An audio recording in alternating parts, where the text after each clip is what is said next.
Hello, mic test. Am I able to be heard? Hello,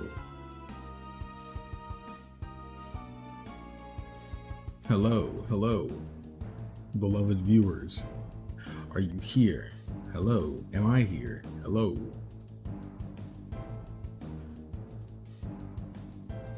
What's up, Haley, Pierce, David, what's poppin'? Good to see you guys.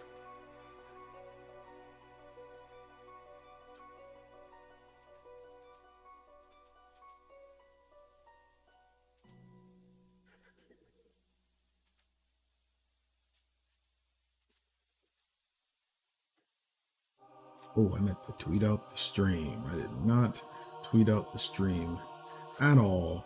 I make myself sick. Come on, KingdomAce. KingdomAce. What you doing, bro? What you doing, bro?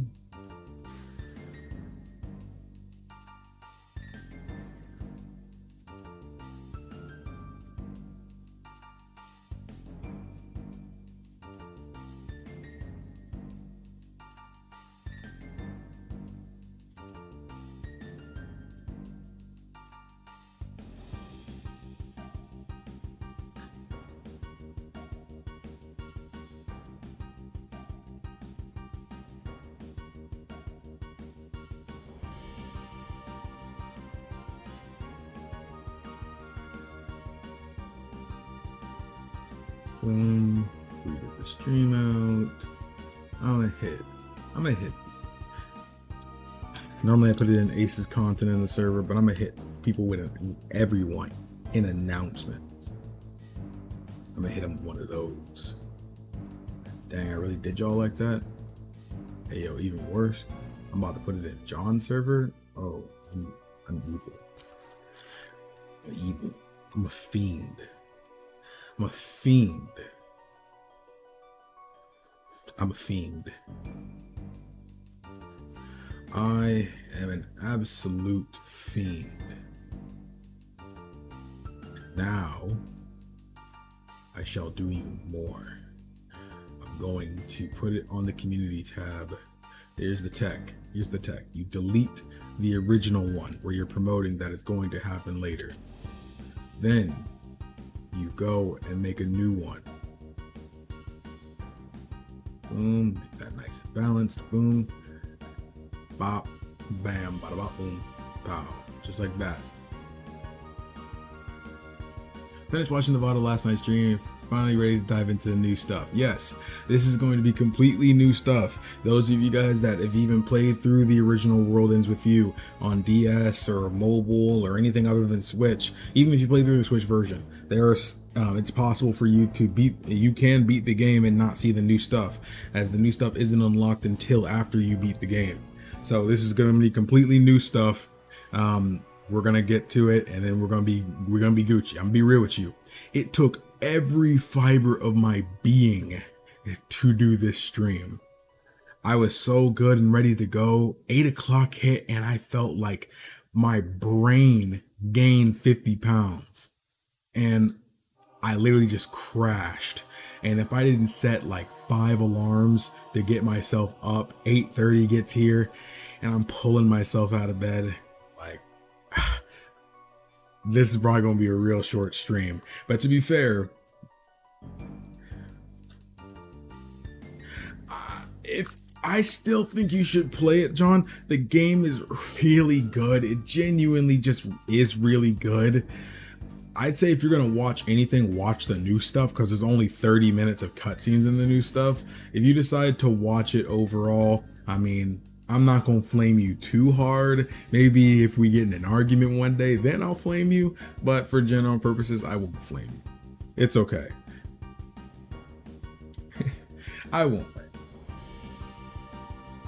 But I'm glad you guys are here. But let's get Moose Wayne. Okay. Yeah, like I said, this is probably going to be a short stream. I want to get the new stuff. This is going to be the final episode in the World Ends With You series, so we are going to use the official layout and stuff too that I did not prepare ahead of time. So let's go ahead and get started. You're gonna see your boy. Hold up. You gotta see me do this first. You gotta see me do this. I'm gonna hit y'all one of these, and then one of those, and you one of them, and then you're gonna hear me hit y'all with you're gonna see me hit you with one of, oh crap, that's how you know I just got out of bed, dude. My Switch is still like, my Switch is just like not even on or anything, dude. I'm like, I almost switched it and I'm like, wait, what? I realized my Switch is still like, yeah, oh god, it was still like no signal.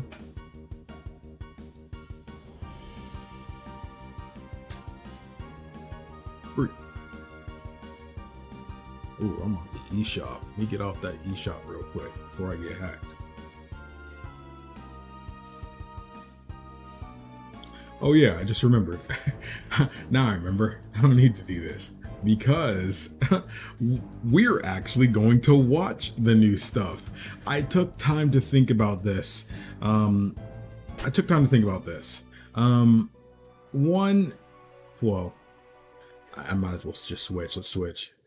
So we look a little more uniform. But okay, I took time to think about this, and I was like, okay, should we play the new content or should we just watch it? Because there's literally just 30 minutes of cutscenes, but there's like an hour and a half of just doing random crap again. So it's like there's no new areas, there's no new real, like, there's no special, fights or anything like that. Like, I mean, there's like one at the end, but it's like nothing special at all. Like, if you literally decide to play the game and watch the cutscenes, kind of like Melody of Memory, except a little bit longer. It's kind of like a Melody of Memory situation. I still think it's legitimately okay if you decided to watch the new cutscenes of Melody of Memory and skip everything else. Though I still think you should play through that game because it's just fun. And I'm saying the same thing here. I think you should play A New Day, which is the name of the new content. But for all intents and purposes here, I think we're just going to watch it just to end it off, full rounded. I think that's for the best. I know some people might not like that. If you want, again, the game is on eShop. You can completely get the game for yourself if you'd like. It is on the eShop. You can get it. But yeah. Let me check something. Let me check something. Let me check something. Let me check something. Check something. So yeah, if you want to, I mean, you can get it on mobile. I believe the game is like $20 on mobile. The game is 50 on Switch.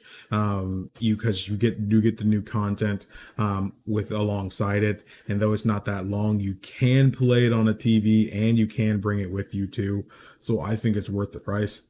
But that being said, um, this isn't the new series, but at the end of this stream I will be announcing the new series. So this stream is only going to be like 40 something minutes, probably not even an hour.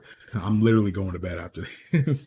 But I do want to make that be known. I have already recorded the channel update, like I said in the end of the last stream. If you don't see the channel update on the channel today, then that means you're going to see it tomorrow with the official announcement. But because I made y'all wait till tomorrow, the last day of the year, to find out, if you decided to come out to the live streams, you guys will get early access to find out what the new series is, which I will be saying at the end of this stream. So, I am going to get us started here.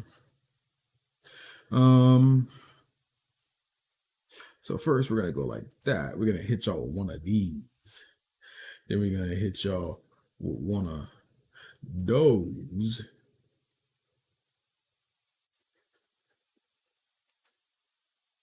Yes. Boom. What? Oh. We're gonna hit y'all with one of these. One of those.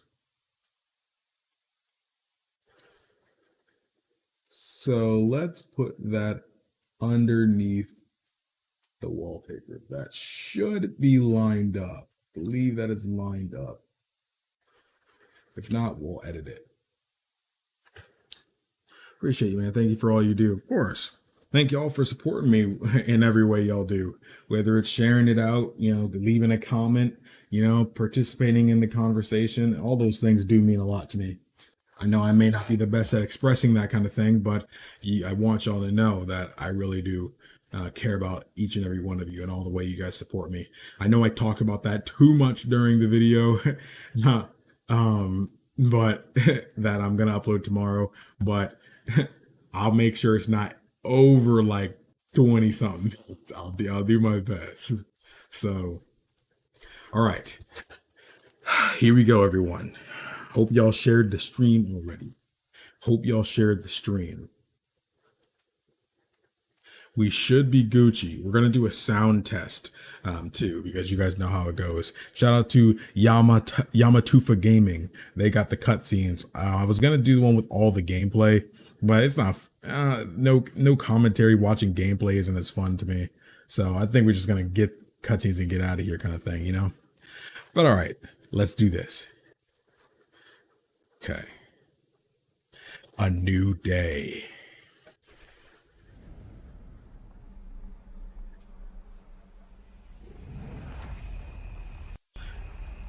How is that? That's too loud or no?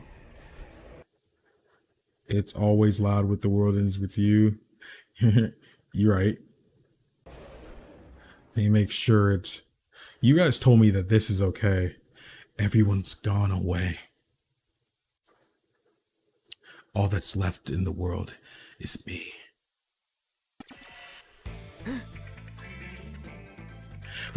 What was that? It just popped into my head. Like some kind of vision. How is that? Is that too loud? Is that too loud? That seemed like it was too loud for me, but my volume is very different from you guys because I have one of these things on my headset to where I can adjust the volume myself. So I can make it dead quiet if I want to, but that makes it hard to know what you guys are actually hearing. I try to look at the audio levels on OBS, but sometimes you never know what's too much. So I'll turn it down a little bit because I'd rather be too quiet than too loud. So how did I end up back here anyway? Why do I still have this pen? What the heck's going on, man? Pete, what are you doing here? Forget me, yo. What's Rhyme doing not here? She was with me a minute ago and now she ain't. I gotta find her. I can't let nothing happen to her. Here we go again. Welcome to the Reaper's game, expert mode. Say what? Get out of Shibuya. You have 24 hours. Fail and face erasure, the Reapers. Again, yo? Hey, hey, hey! Oh, God. Good one, guys. Your faces are like totes hilaire. Oh my gosh, I'm gonna be real with you. I forgot how she talked like this, and I'ma really hate talking like this the whole time. I'ma really hate that. Come on, it's me, Coco. Remember, like the cutest little Reaper around? Who? Don't ring no bells. Are you for reals? Did you like seriously forget about me? That's so rude after everything I've done for you. Straight up, yo, I don't know what you've done for us before. But I know what you can do for us now. Tell us what's going on. Well, whoa there, guys. Like, let's pause for a second. First, can we talk about how the Reaper's game is back? Like, gag of the season. How are you surprised? Because, like, literally no one told me about it, even though you're a Reaper? So weird, right? It's like seriously sus. I thought Shibuya was finally back to normal, but lol, nope, JK. And now we're experts. Well, that makes you two like the perfect pair. Mind if I tag along and make it a trio? You bet I mind. What, you really leave a poor, powerless little girl like me all alone? Reapers can't fend for themselves? Maybe when we know what's going on, but I'm like totes clueless here. Come on, Neku, beat, please. Not sure how comfortable I feel walking around with a Reaper. Then again, she seems just as lost as we are. It's not like we have any other leads. She can come along for now. but I better keep an eye on her.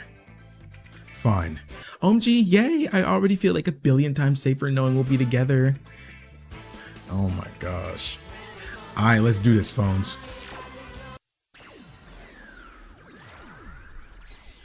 New pact is in form once again. Hold up, phones. We take a wrong turn or something? I ain't too good with directions, but I'm pretty sure we should have ended up here. He's right. I know this place like the back of my hand. That's weird. How could you get lost in Shibuya? Aren't you two like experts? The whole situation is like super sketch, am I right? Yeah, it is sketch, especially today's mission. True that, man. We've been playing in Shibuya this whole time. Now we supposed to get out? Don't leaving the arena get you disqualified or something? Sounds like a one-way ticket to game over, yo. Your guess is toast as good as mine. But like, a mission's still a mission, right? Wouldn't it be better just to like complete it and see what happens? But what if it's a trap, yo? Maybe we're not supposed to complete this one. Oh, good point. I totes hadn't thought of that, to be honest. Right? They could just be bluffing about this whole eration thing. I ain't falling for some lame Reaper trick. OMG, yeah, you tell him, Beat. Either way, we won't solve anything standing around. Let's move. Sacha Hachiko. Hey man, call it a hunch, but I'm thinking something's seriously wrong here. That's funny, I've been thinking the same thing. Right? Ain't nobody ever said nothing about no expert mode. I'm starting to think we should blow off this mission, yo. Are you sure that's like a good idea though? Like, my Reaper sense is telling me this game is totes the real deal. Unless you guys can still use your psychs, right? That like literally proves we're not in the RG. Yeah, I guess. Of course that like doesn't mean we're in the UG either. We still don't know if the mission's real or not, but you remember what the message said, right? Fail and face erasure. So we don't got no choice, huh? And that was what the vision I had. And what was that vision I had anyway? I know Shibuya inside and out, but I don't recognize those buildings. Don't tell me someone took my memory again.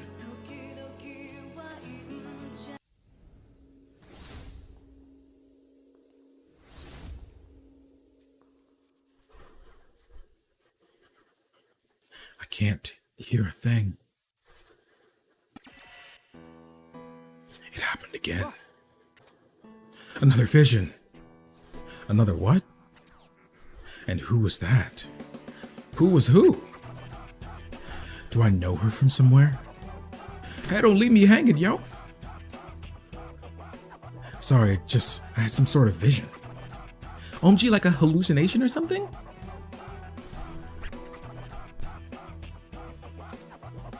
Wait a sec, Pete, do you remember that stuffed animal? What's good, Mike? Which one? Shiki's piggy. Like as in oink oink piggy? No, Mr. Mew. Huh? That's like a seriously weird name for a piggy. Oh, you mean that cat looking thing? That's the one. I'll explain later. But I've got a feeling Shiki's back in the game too. So it ain't just you and me this time? Hold up, maybe that means Rhyme's playing too. And now that you and me are partners, that leaves those two all alone. They could be in mad trouble, phones. We gotta find them. Huh, now that you mention it, I like literally haven't seen any other players around here. So weird, right? Look, OMG, like, isn't that Shiki and Rhyme? No, that's not Shiki. That's not what she really looks like. Oh my gosh, Neku, what are you doing here? Shiki? Is that really you? Of course it's me, silly. Why would you even ask that? Because you look like Eri. Did you have to give up your appearance again? Yeah, that must be it. Just admire her so much, you know? But that's not why you ended up looking like that. It's not because you admired her. It's not? No, it's because you envied her. You said so yourself. Wow, Neku, you've got like such a good memory. Oh yeah, I almost completely forgot. Whoops, how the heck did you forget? Anyways, how are things going with you two? They're going. Nice. Oh, by the way, Rhyme and I are partners now. Hey Rhyme, look who's here. Rhyme, you ain't heard of nothing, are ya? Nope, but thank you for asking, B. Yeah, no sweat. Is something the matter? You look like a dying duck in a thunderstorm. Did they take your memories of me again, yo? WTF? Didn't she like literally just say his name? That's not the point. She's acting awful distance towards her brother. Oh, so she like doesn't remember they're related? That's like so sad. So no, this is the new content added to the Switch version specifically. It's about 30 minutes of cutscenes. We decided that we were going to watch the cutscenes instead of playing it ourselves because I didn't feel that there's enough new gameplay content to really warrant going through the whole aspect of playing it. We could have easily still played it in one stream, but I'm gonna be real here. Most people are here for the new content. I made y'all wait the whole month of December to get to it. So we're about here anyway. So I felt like, let's just watch it. We're 7 minutes in.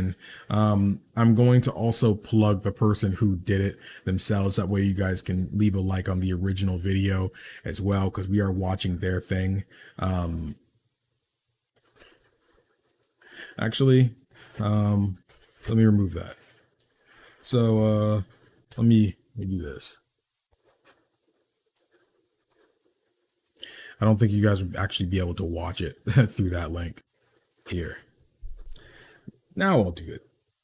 Boom. That one should work.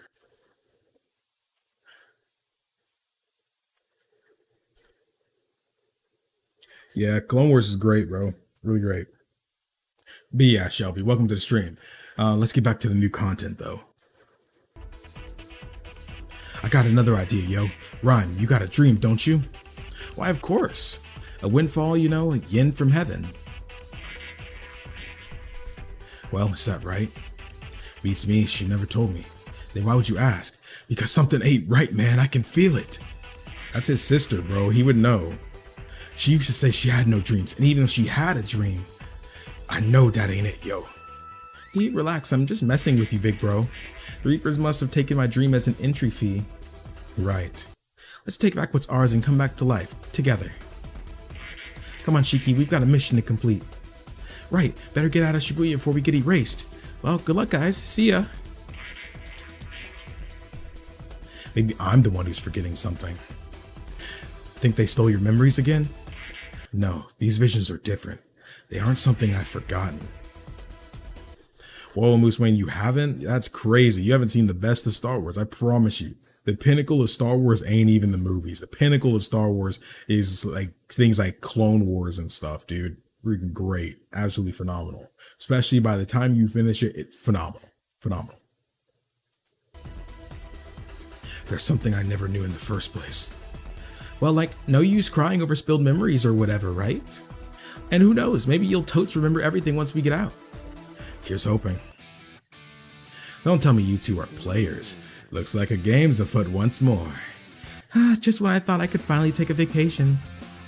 Well, if it ain't Pinky and Lollipop, you don't remember us, don't you? Please, I can barely remember what I had for breakfast. No, but he would not forget them. Can we just leave them? I'm so not in the mood right now. Relax, girl. We'll have them erase in a snap. Besides, this is a perfect chance for us to rack up some points. And it's funny because you can tell something is not right. The personalities of the characters we're meeting are not right. Literally, like Shiki would have said, no, it's better. We're in the Reapers game. It's better for us to stick together than just go do what we got to do, because it's the leave Shibuya. We don't know what we're going to, go up against. They had to beat like a couple noise or get to 10-4, and she wanted to team up with them because it's overall better. And the fact that she didn't want to team up or even mention teaming up at all, when they have to escape the whole city, which is something they weren't even sure they could actually do originally, that's not like Shiki at all. And the fact that Rhyme is just acting so strange towards her brother, and he can sense it. I mean, of course, both Neku and Beat are both like, yeah, something is not right. They know these two. Shiki is, that's Neku's special somebody, when you get in the Reapers game, they take your most valued possession, and they took, they took Shiki. That obviously that means that was, thing he does, that's what he loved the most in life, pretty much. And that the fact that he can still sense that, and Beat can still sense something's not right with his sister, is just showing you. And another big implementation, even if you were able to, not remember. So even if you were not to remember that, like not even realize that, this scene right here should be screaming at you that something's not right. Because here, Kuraya here is over here saying, no, let's get some points, let's get them erased. And, what's her face? Pinky, she's over here like, nah, I don't feel like doing it, when their personalities are swapped. Originally, Kuraya would literally be begging to just go eat some ramen or something, dude. He would legit not be with it. And she is always about, I want a promotion. I want to feel rewarding. I want to feel rewarded at my job. And the fact that she's over here just like, I'm not in the mood to fight. I don't care. Let's just do this. We have to fight them. The fact that they're not acting like themselves is screaming at you that something is not right here. Because I think that's brilliant. It's so subtle, but it's brittle. It's brilliant. So, so this was never in the original, like KH1 and KH2. Got it. So this remake, is it a remake, or is it a remake? Like 7 remake is a remake? Neither. It's more like this is a new scene. Imagine Kingdom Hearts and Kingdom Hearts Final Mix, or Kingdom Hearts 2 Final Mix. They added like think about Birth by Sleep Final Mix specifically, and they add the secret episode to it. It has new cutscenes, a whole new area to play in. It's basically just like that. They re-released this game exactly the way it was before, but they added a new bonus chapter at the end that takes place after the events of the main game, that is about an hour and a half long, maybe 2 hours long, hour 40, 2 hours long, of just new gameplay and cutscene content. That's basically what it is. Hey, Kerbundle, that's a name I haven't seen in a long time. How are you? It's crazy because the only reason I watched the movies is to know what was going on when The Force Awakens came out, so I got to get on it. You certainly do, especially since the newer movies aren't that great. but yeah, that's really crazy. That's really crazy. It's very subtle, but it's great. Huh? Since when is he so motivated? Okay, that's when they fight. Oh man, lost to a couple punks like you. Nah, I'm never gonna get that promotion. See, I'm telling you, dude, that's wrong. He would never act like that. He didn't want promotion. He was offered a promotion and turned it down. That's how you know, like, that was a point of his character, You consider yourself lucky. Promotion is a code for more work. Like, ew. Hey, phones, is it just me or something fishy about these two? They're not just you. They're spicy tuna. wait, what? It's not just you. They're spicy tuna roll level fishy. I'd love to do a playthrough of 7 remake. I will confirm, because I said I was going to be confirming what the new series is at the end of this stream. I will confirm it is not 7 remake. Primary reason for that is, you guys remember a while back when I said my PS4 controller was drifting? Literally, it would just keep me moving in forward. And obviously you can't keep playing games like that. It's gonna mess you up. And it certainly was messing me up. So I decided to be handy manny and go over here and try to fix it myself. And now the left analog stick doesn't work at all. And now even more, the D-pad drifts. Yeah, your D-pad drifts. You ever heard that before? That's what happened to my PS4. So that PS4 controller is practically gone. So at this point, it's like, why would I go and buy a new controller when a PS5 is out, when I could just go get a PS5 and backwards compatible? So it's like, and I don't want to wait to do the new series just like till I get a PS5. Who knows when the PS5 is going to be actively available? So I was mainly just going for games that is available on PC or Switch. Those were my main 2 factors of what I wanted to play. So that's you guys' hint for the next Unreality world we explore, for the next stream series. A lot of people say that the books are always better, though, in some fashion, because the movies do match and sometimes surpass the books. I agree. I do agree with that. I think specifically the Revenge of the Sith book is actually better than the movie. I do think so. But I think, again, most people ain't gonna read the book. So it's like I certainly think the movie is fantastic. So it's like I'm more than likely going to pick up the movie faster than I'm gonna go and re-pick up the book. But as a book itself and as a Star Wars content itself, I can honestly agree that I do think the Revenge of the Sith book, as you know, a story, was told better than it was in the movie. I've read way longer books. My dad collects Star Wars books, and so I've read a ton of those Star Wars books. So, you know, I'm not really worried about length. I also read Percy Jackson books, so I'm not really worried too much. I don't read Harry Potter. I ain't that committed, but you know, I read manga too. No. Yes, I do plan on getting a PS5, but as soon as I can get one, I'll get one. I have the money for it, literally sitting next to me. So it's like, I will get one as soon as I humanly possibly can. The thing of the Mandalorian. I think Mandalorian is fantastic. Some of the best Star Wars we've gotten since Clone Wars. I don't think Mandalorian is overall better than Clone Wars, though. I certainly think Clone Wars is better, but Mandalorian is absolutely phenomenal. Absolutely phenomenal. I'm good, Haley. We kind of doing something else here. That sounds funny.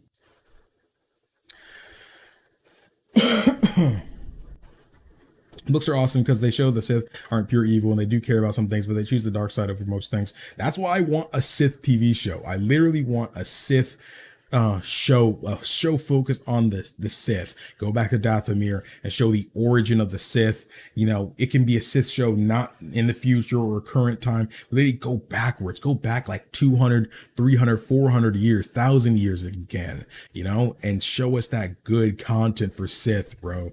That's what I'm trying to see. I'm really trying to see it.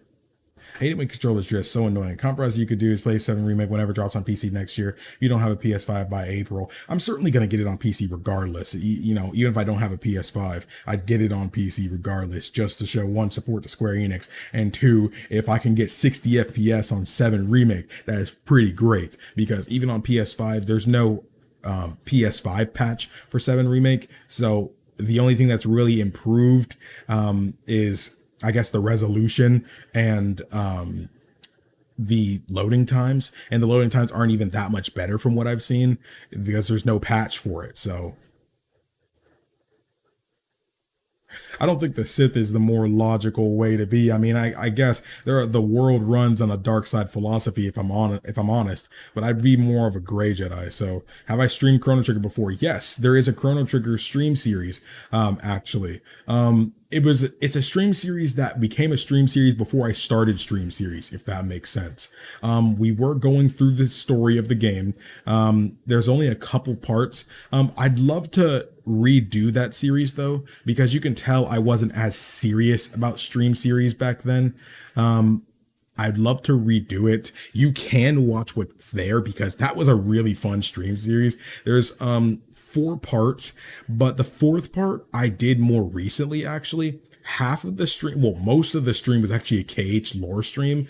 Then the other part was a Chrono Trigger stream. So I did put a timestamp. So there are still 4 canon episodes of it. If you want to see it, you can put it there, but I do plan on redoing that. I may even do that in 2021, but it won't be the first one I do.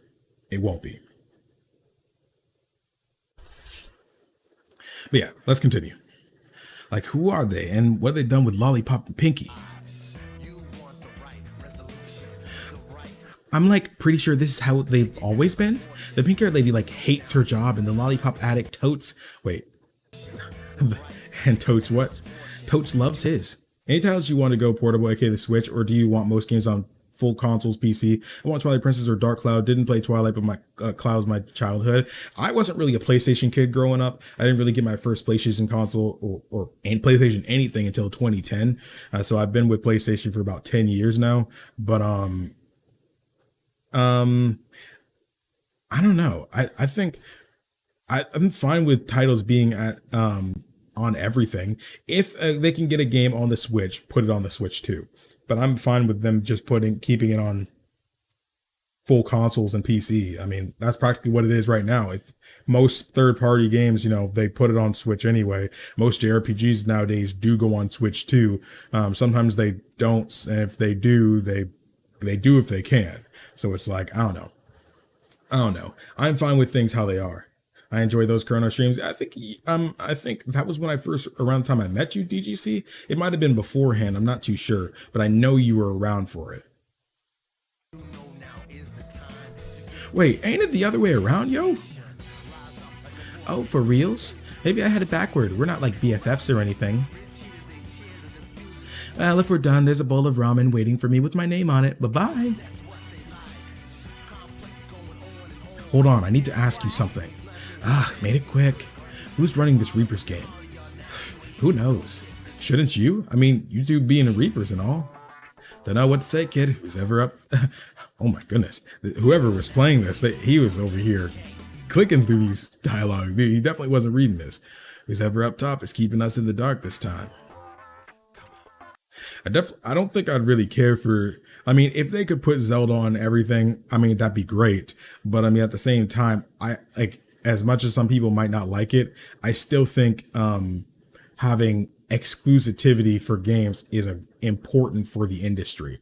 I think games being on exclusive to Nintendo consoles, or PlayStation having their exclusives and Xbox having their exclusives, is very important to the industry. Because yeah, I mean, it's like, dang, I want to play this series, but I don't want to buy an Xbox kind of thing. I know that sucks, but that's how we get the industry moving. That's how it was in the old days too.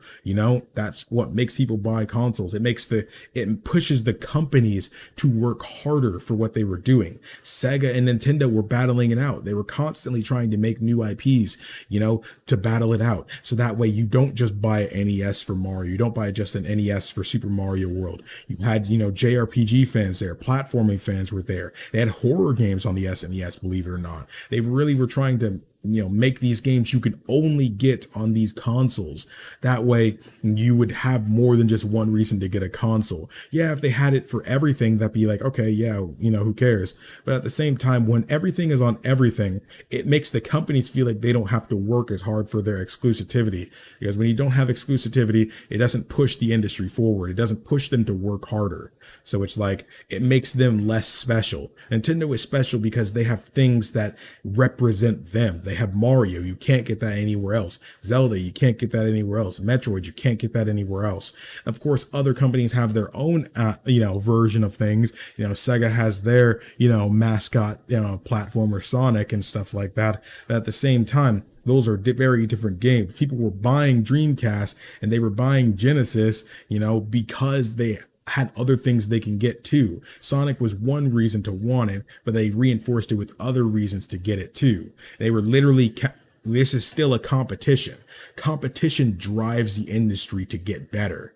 Competition, just like it makes, like if they see Nintendo do something, the other company wants to do it too, but make it better. That's how it is. Just like how PlayStation and Xbox are constantly battling it out. They're constantly trying to make their console stronger, run better. They get the complaints of their last one and see what their opponent is doing wrong and try to make sure they don't make the same mistakes. They're constantly, yeah, it may seem like they're duking it out and not friends, but at the same time, they rely on each other for each other to get better. And that's how the industry moves forward. That's why I say exclusivity is important. That's something that needs to stay in the industry.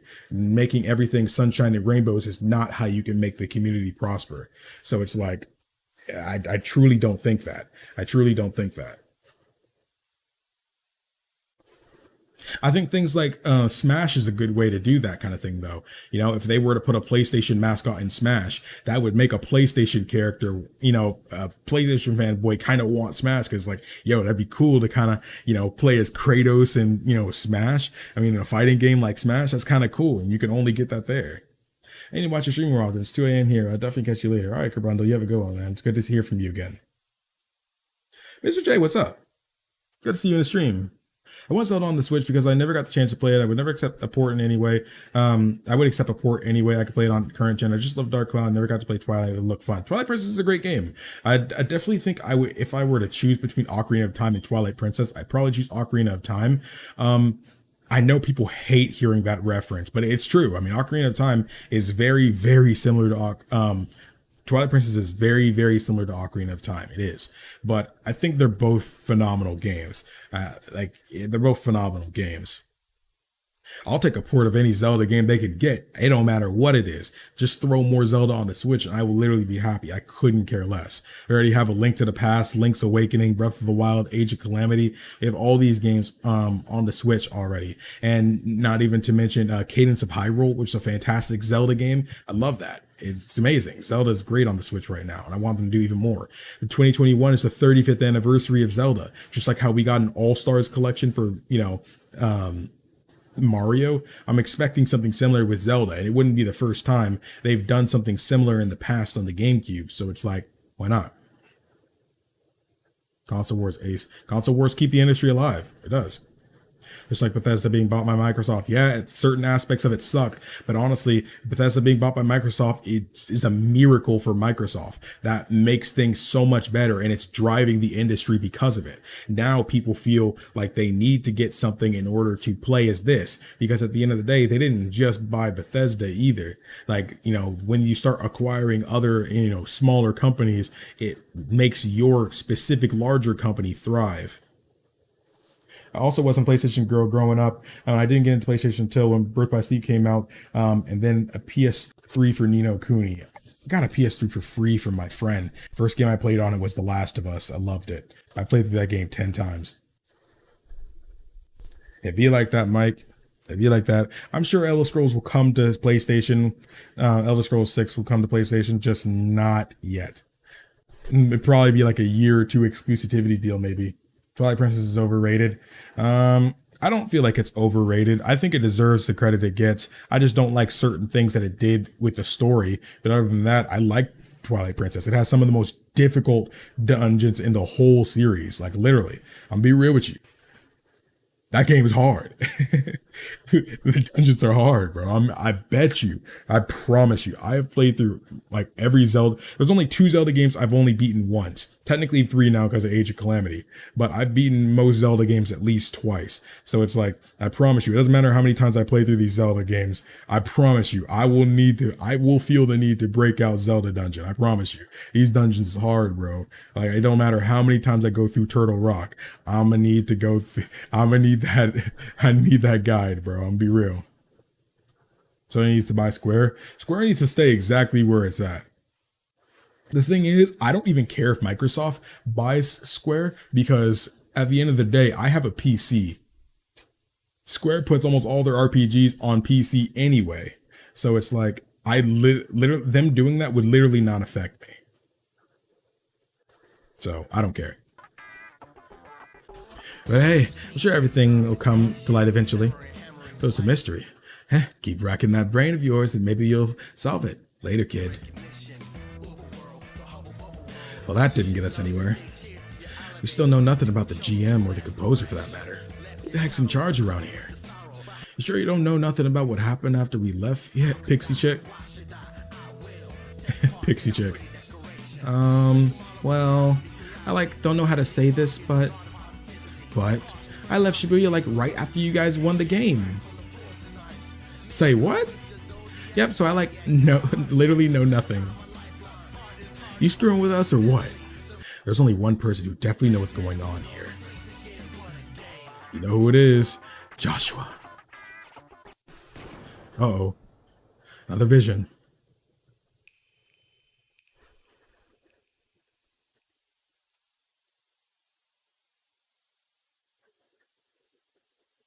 Hello?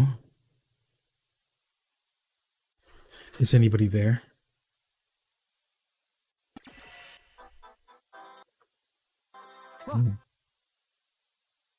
So you would never do a Ganon amiibo 3-heart run of Twilight? Well, to be fair, I don't have a Ganon amiibo.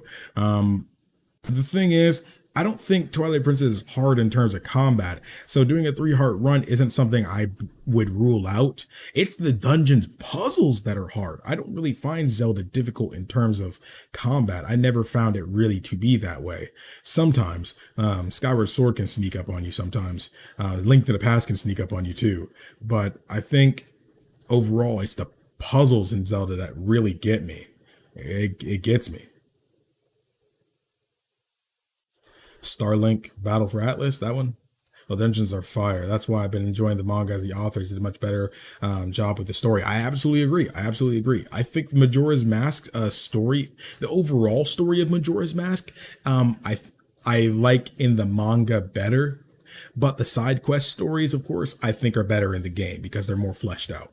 I think A Link to the Past story is much better in the manga. I have the manga sitting over right there. Excuse me. The manga for A Link to the Past is phenomenal. Phenomenal. Absolutely should do it. There's even a new character in the manga. Absolutely phenomenal. By the way, Rose with You is one of my favorite games ever. What do you think about a new day? We're actually watching A New Day for the first time, so I'll give my thoughts at the end. I've already personally seen it, but I'm trying not to spoil anything for the people who are seeing it for the first time.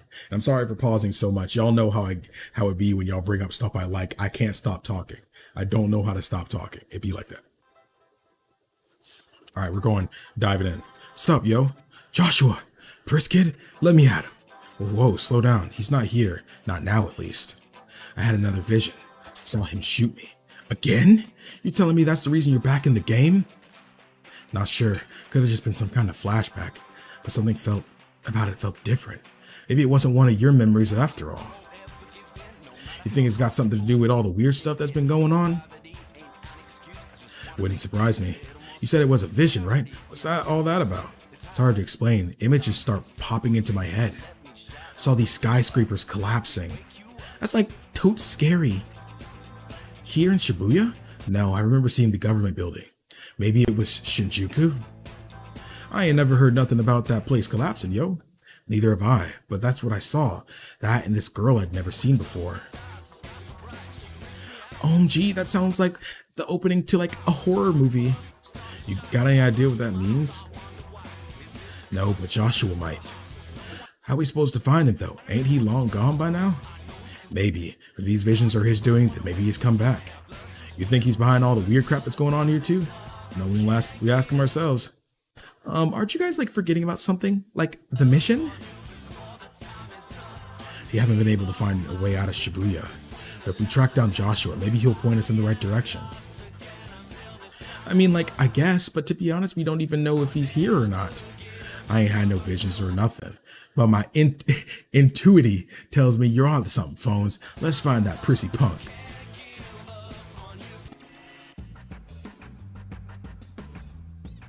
Also, shout out to you from Italy, Mr. J. Fancy meeting you here, Joshua. Joshua?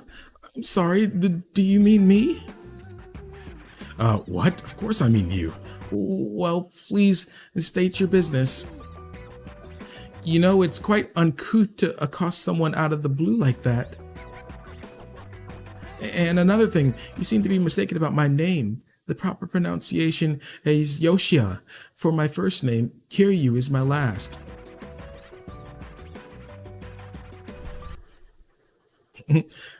Joshua's a bad guy. Someone hasn't been watching the stream series. Yes, you can say Joshua is the main antagonist of The World Ends With You. So, Joshua is not entirely accurate. Always has been. This isn't the Joshua I know. Yeah, he's even more of a whack job than before. Gee, what's wrong with him? He's acting like so weird. But that's all it is, acting. Now cut the crap, yo. Did you just curse? Heck yeah, I did. I mean, that ain't important right now. The point is that you can see us. That means you're part of the game too. Just tell us, are you the game master? Game master? Well, I'm no master, but I'm quite proficient with a mouse and key. Mouse and keyboard. We ain't talking about that kind of game, yo. Oh, perhaps I misunderstood. Yeah, it is. You can tell, dude. This is not Joshua. Joshua would never act like this, dude. Joshua would never act like this. This definitely ain't Joshua. So, But I mean, it's just like any anime-esque story. This game takes place in Japan, so they're actually speaking Japanese. But of course, because we don't speak, not everybody in the world speaks Japanese, they're going to have translations for English. So just know in practically any Japanese role-playing game, the basic language where they're, if the game focus takes place in Japan, they likely speak Japanese. It's just being translated for English. Late to the party. You're all good, Tristan. The VOD will be up afterwards if you want to catch the story if you missed anything anyway.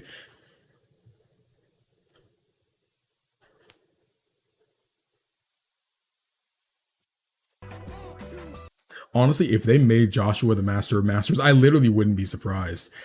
I literally wouldn't be surprised. I genuinely feel Joshua's the type of evil that could be that man. I promise you. I don't know what you I don't know what you know, man, but I know you know something. And if you don't spit it out, I'm gonna make you cough it up, yo. Well, I must say, I heard that is. He's running! Hey, get back here, yo! Gee, he like totes ditched you guys. Rude. Yeah. Hey, Joshua, Yoshia, wait up. Gasp, you two again? But please, you must forgive me. I'm utterly baffled by your queries. Are you sure you aren't mistaking me for another personage? I strongly doubt I could provide the answers you seek. But if I may be of assistance in another way, then by all means, I would be happily lend you my phone or even recite a poem if you enjoy poetry. Priss Kid seriously lost his marbles, yo. It's like he's a completely different person. What if it's like contagious? We should probably get out of here ASAP.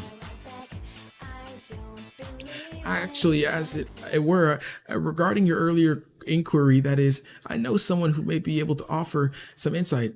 His name is Hanekoma. I hate this new Joshua. Hanekoma? Like Mr. H Hanekoma? Well, yes, certainly the first letter of his surname is indeed H. That said, I'm unable to recall ever requesting I use that moniker.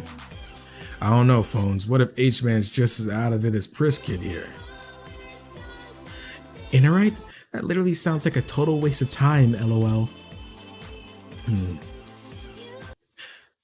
Well, that is, shall I give Mr. Hanekoma a call? I really want to see the roles you cast in the next game, and the roles of a very important character, but not in this way. I suppose the Master Identity is a Kingdom Hearts character, not the Runs with You character. I will 100% agree. The Master Masters is a Kingdom Hearts character. He's not going to be any of these characters. There's no link to really believe that as of right now. So, sure. Certainly, right, one moment. Hello, Mr. Hanekoma? Yes, this is Yoshia Kiryu. I apologize for the sudden call. I'm with a young man who seems quite vexed. One moment. What's up, Slush? Hey, Mr. H. The one and only, so I hear you're quite vexed. What's on your mind, boss? Where do I even begin? Well, don't tell me H-Man's gone off his rocker, too. No, he's fine. Listen, Mr. H. Say no more, kid. I think I know what's going on. You and your buddy are having trouble finding your way out of Shibuya, right? How did you... Yeah, he and I just both woke up here, back in the Reaper's game. Fun never ends, eh? Yo, H-Man, can you hear me? You gotta tell us what's going on, man. Dude, chill. Your friend sounds eager for answers. Tell him I'm still trying to piece it together, but I know one thing for sure. And what's that? Someone is making some serious mischief in Shibuya. Making mischief in Shibuya? Who the heck's mischief? WTF? Like, who would even do something like that? Let's continue this conversation in person. How about you boys swing by the cafe? We'd love to, Mr. H, but this place is like a maze. Have no fear, Phones. I'll guide you to the goal. Call you in a second. Sure, talk to you soon. How did he know it was me? Did he recognize my voice? Are you like seriously going to meet that creepy old guy? Yeah. Okay, like how do you know it's not a trap or whatever? Because I know Mr. H. We can trust him.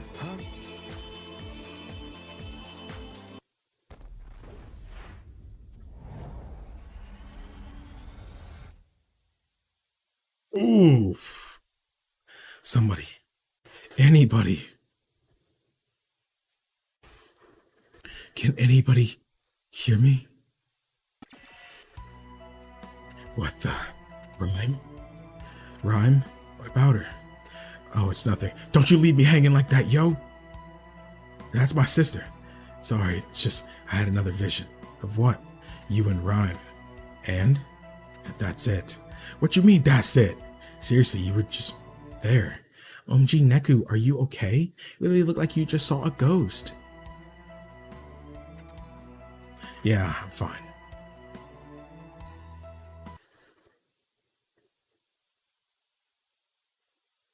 I want Sora to be in Shinjuku, and I want Shibuya and have Shinjuku exist, but not be Quadratum. Well, Shinjuku Quadratum is literally modeled after Shinjuku, so we can literally just assume that Shinjuku is Quadratum. It's literally modeled after the exact same city. You can find the areas that we've seen of it in, Kingdom Hearts 3 in like on Google Maps. You literally can. People did that a bunch when the game had just recently come out. I remember that a bunch. So yeah, it's true. That's the case. And Shibuya is literally Shibuya. You can even, we've seen him at the Shibuya Scramble, and that's a real place too. So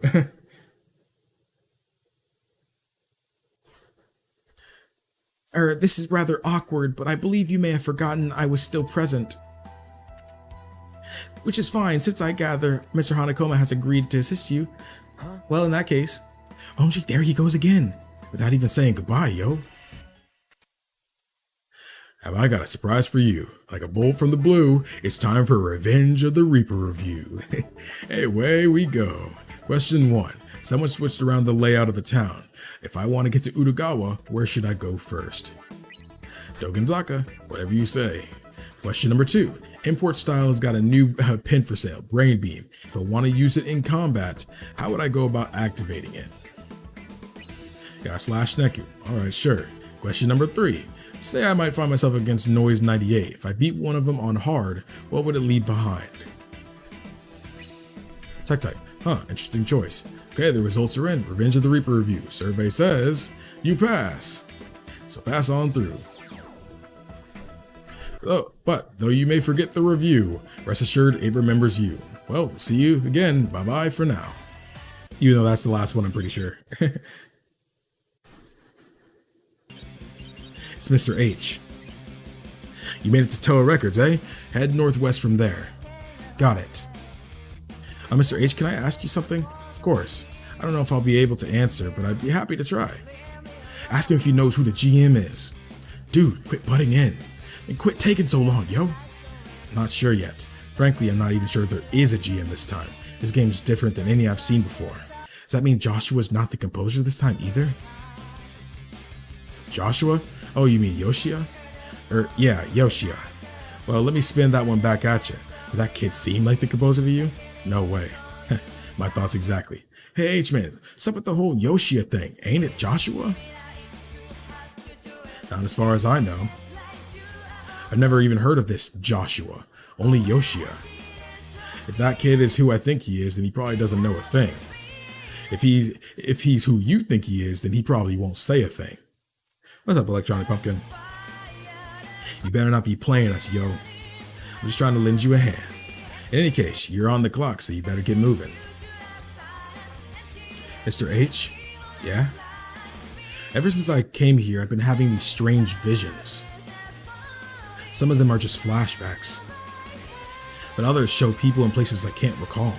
Visions, eh? If you can't remember what you're seeing, then there's a chance someone's trying to show you something new. But who and how? Don't worry about that for now. The important thing is that you hold on to the memories you have.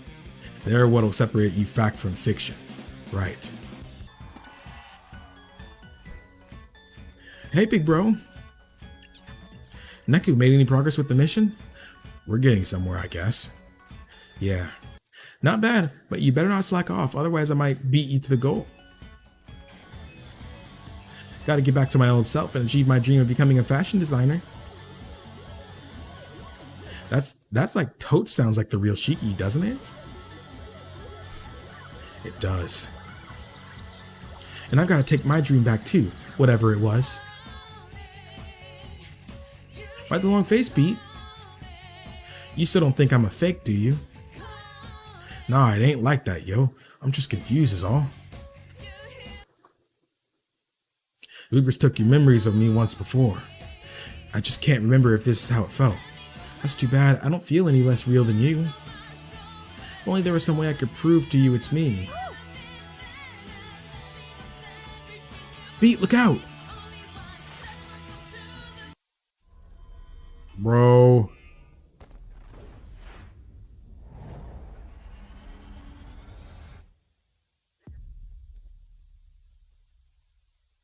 We've seen this girl die twice now. No. It came true. My vision came true. What the heck, man? Oh gee, watch out, Pete. That noise is like totes dangerous. Here it comes. That's great, we've seen that before. She just wanted to prove she was real so bad.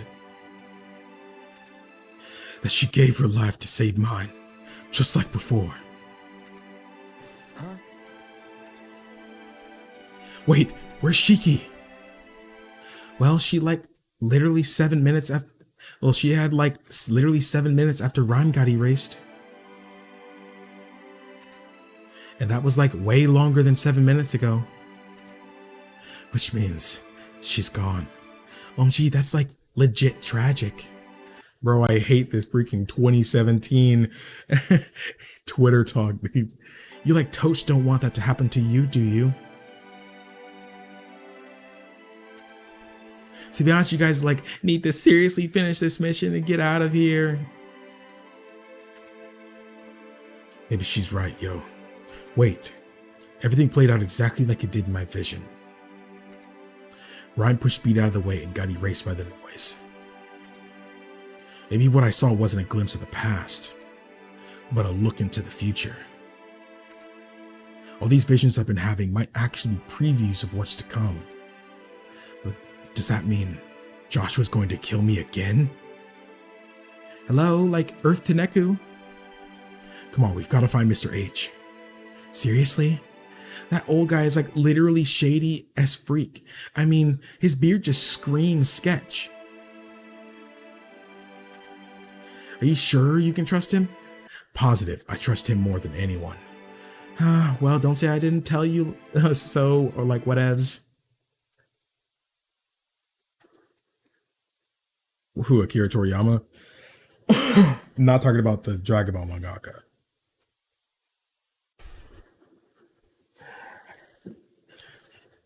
Guess who's back in the house? Oh, this is the last one. Like a bolt from the blue, it's time for the Revenge of the Reaper review. And away we go. Question 1. Let's say I can get into a fight. If one of the split missions started up, what would happen? Well, you have to look it up. Noise multiply.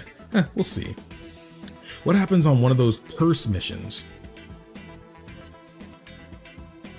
Neku loses HP. You think so? Question number 3. What about Raven Ball missions? What are they like? Damage orders appear. Okay, the results are in. Revenge of the Reaper review survey says you pass. So pass on through. And with that, I leave you with one final pearl of wisdom. If a mission gets you down, remember, all you need is good food, good threads, and good friends. Always works for me. Now get out there and make me proud, kid. He was the one friend we had this whole journey. Gaia online speak, chat speak. Oh my goodness. It's crazy. What's up, Mocha? Mr. H. Hey boy, glad I didn't lead you astray. And this young lady would be? Like the only most precious petite reaper in the whole wide world, Coco. A Reaper, eh? I'm not like any Reaper, like literally the cutest. Anyway, let's get down to business. I suppose you boys want to know what's going on here. Or more importantly, what the heck is. Well, you're already losing me, H-man. Too heady for you, kiddo? Heck nah, just spill it, yo. As you wish. See, shibuya is actually a noise. What? Huh? Shibuya? Like what part of it? All of it. The entire city, everything around you is one giant noise. Hey, phones. What? You get what he's saying, yo? More or less. Dang, cause I sure as heck don't. Ain't no way the whole city could be a noise, right? And I know, right? Like that sounds so unbelievable. Like, LOL, who could even make an enormous noise like that? A Reaper, and a pretty powerful one at that. But since they can recreate, since when can they recreate an entire city? They can't, at least not your run-of-the-mill Reapers. I've never met one capable of such an impressive feat. Till today, that is. No. Huh? No way. What? You didn't think you could fool me, did you? Hold up, you saying she's mischief? And all the places we've seen were just part of your illusion? I love that Neku surrendered to the idea of calling him phones. It's funny because at the end of the game, he just started calling him Neku. So I thought it was strange that because this takes place after the main game, he's calling him phones again is strange because they went through the end game and decided, okay, this ain't just phones. This is my friend. And that was a whole part of, solidifying both their relationship. So it's like, I found that strange that he went back to phones, for the nickname. I don't know if that was an oversight, not like it means much at the end of the day, but it's more just continuity's sake for the characters. I just find it strange. Got anything to say for yourself, young lady? All I can say is you're a real pain in the butt. I totes thought something was up since you weren't acting like I wanted you to. But I guess that's because the real you was actually interfering from the outside. This whole time he was lying to us. You tricked us, yo. Duh. It's literally all you had to do was find the exit. And where would that have led them? Like I tell you, fuzzface. Well, then I'm just gonna have to make you tell me. Oh, I'm so scared, LMAO, JK. Besides, you literally couldn't do anything even if you tried. That body of yours is just a part of the noise. I tried to do things the easy way, but LOL, nope. And now you've totes left me no choice but to drag you back into the UG. More noise. And they look tough, yo. For some of Pixie Chick's goons. Well, boys, I've done all I can. The rest is up to you. Just shut down the source of the noise and everything will be back to normal. Don't you ever know when to STFU? Just like GTFO already. Her artwork is hilarious, dude. Don't worry, Mr. H. We've got this. Yeah, let's do this, phones. And they fight. Whoa, where are we, yo? Looks like Utagawa. Wasn't we just at H-Man's cafe? And what's Pixie Chick still doing here? Ow. Now that we erased the noise, I think we're finally back to reality. Hello? Neku, it's Shiki. Are you okay? Me? Yeah, I'm fine. What a relief. It's just one of Mr. Mew's seams ripped. And I got this feeling something terrible was about to happen. Nope, just another day in the RG. Okay, sorry for freaking out. Speaking of Mr. Mew, I still gotta buy some stuff to stitch him up tomorrow. Wanna come with? Sure, why not? Great, I'll text you later then. Talk to you soon. Sure, sounds good. Hey, phones, is it alright if I make a call too? Finally, I know patience is a virtue, but all that waiting left me worried sick.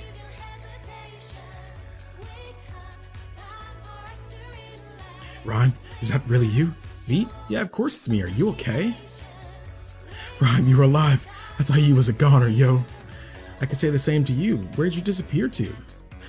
My bad. Something just came up is all. No big deal. I'm still shopping anyway. Want to join me? You bet. Sit tight. I'll be there in a sec, yo. Okay, meet me at the park. See ya. Booyaka, we did it, yo. Sure did. I'm just glad stuff's back to normal. Hey, what do we do with Pixie Chick, yo? We can't just leave her, can we? Yo, look out!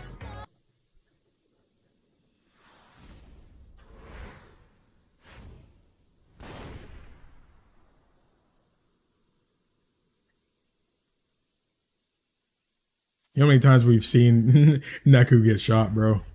The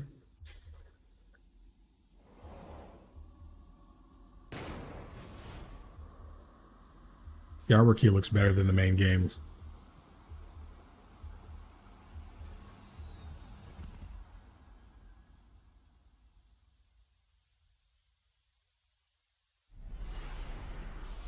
Dang, bro. Again, bro. That's crazy. Again. I gotta go through this again. What's up, F-Prince?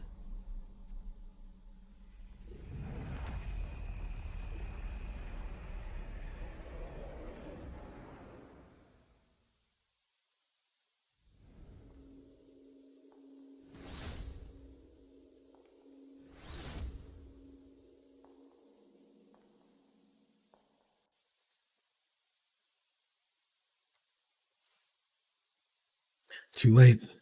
It's all over. Looks like Shinjuku got erased. So it would seem. Never thought we'd see an actual inversion occur. And so close to home at that. Right in our own backyard. Pretty unsettling to have noise popping up in the RG. And then there's that girl. She must be the one responsible for Neku's visions. You mean those teasers? Yes, he must have synced up with her somehow. She may have even lent him a hand. How fortunate she managed to escape erasure. Clearly she's something special. And let's not forget our little Reaper friend. We've got some crazy cats heading our way. Which makes this the calm before the storm. There's no telling what will become of Shibuya. But I suppose that's their problem now, not ours. What about Neku? He served his purpose, but I don't need him anymore.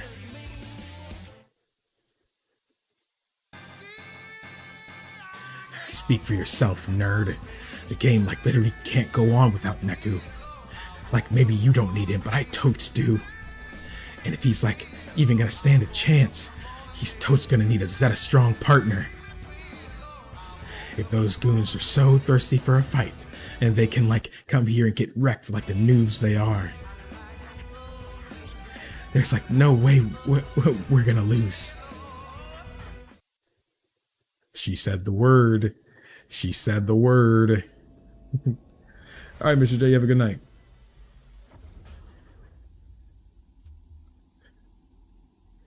Wait, I want to see the ground. The taboo noise. Mark.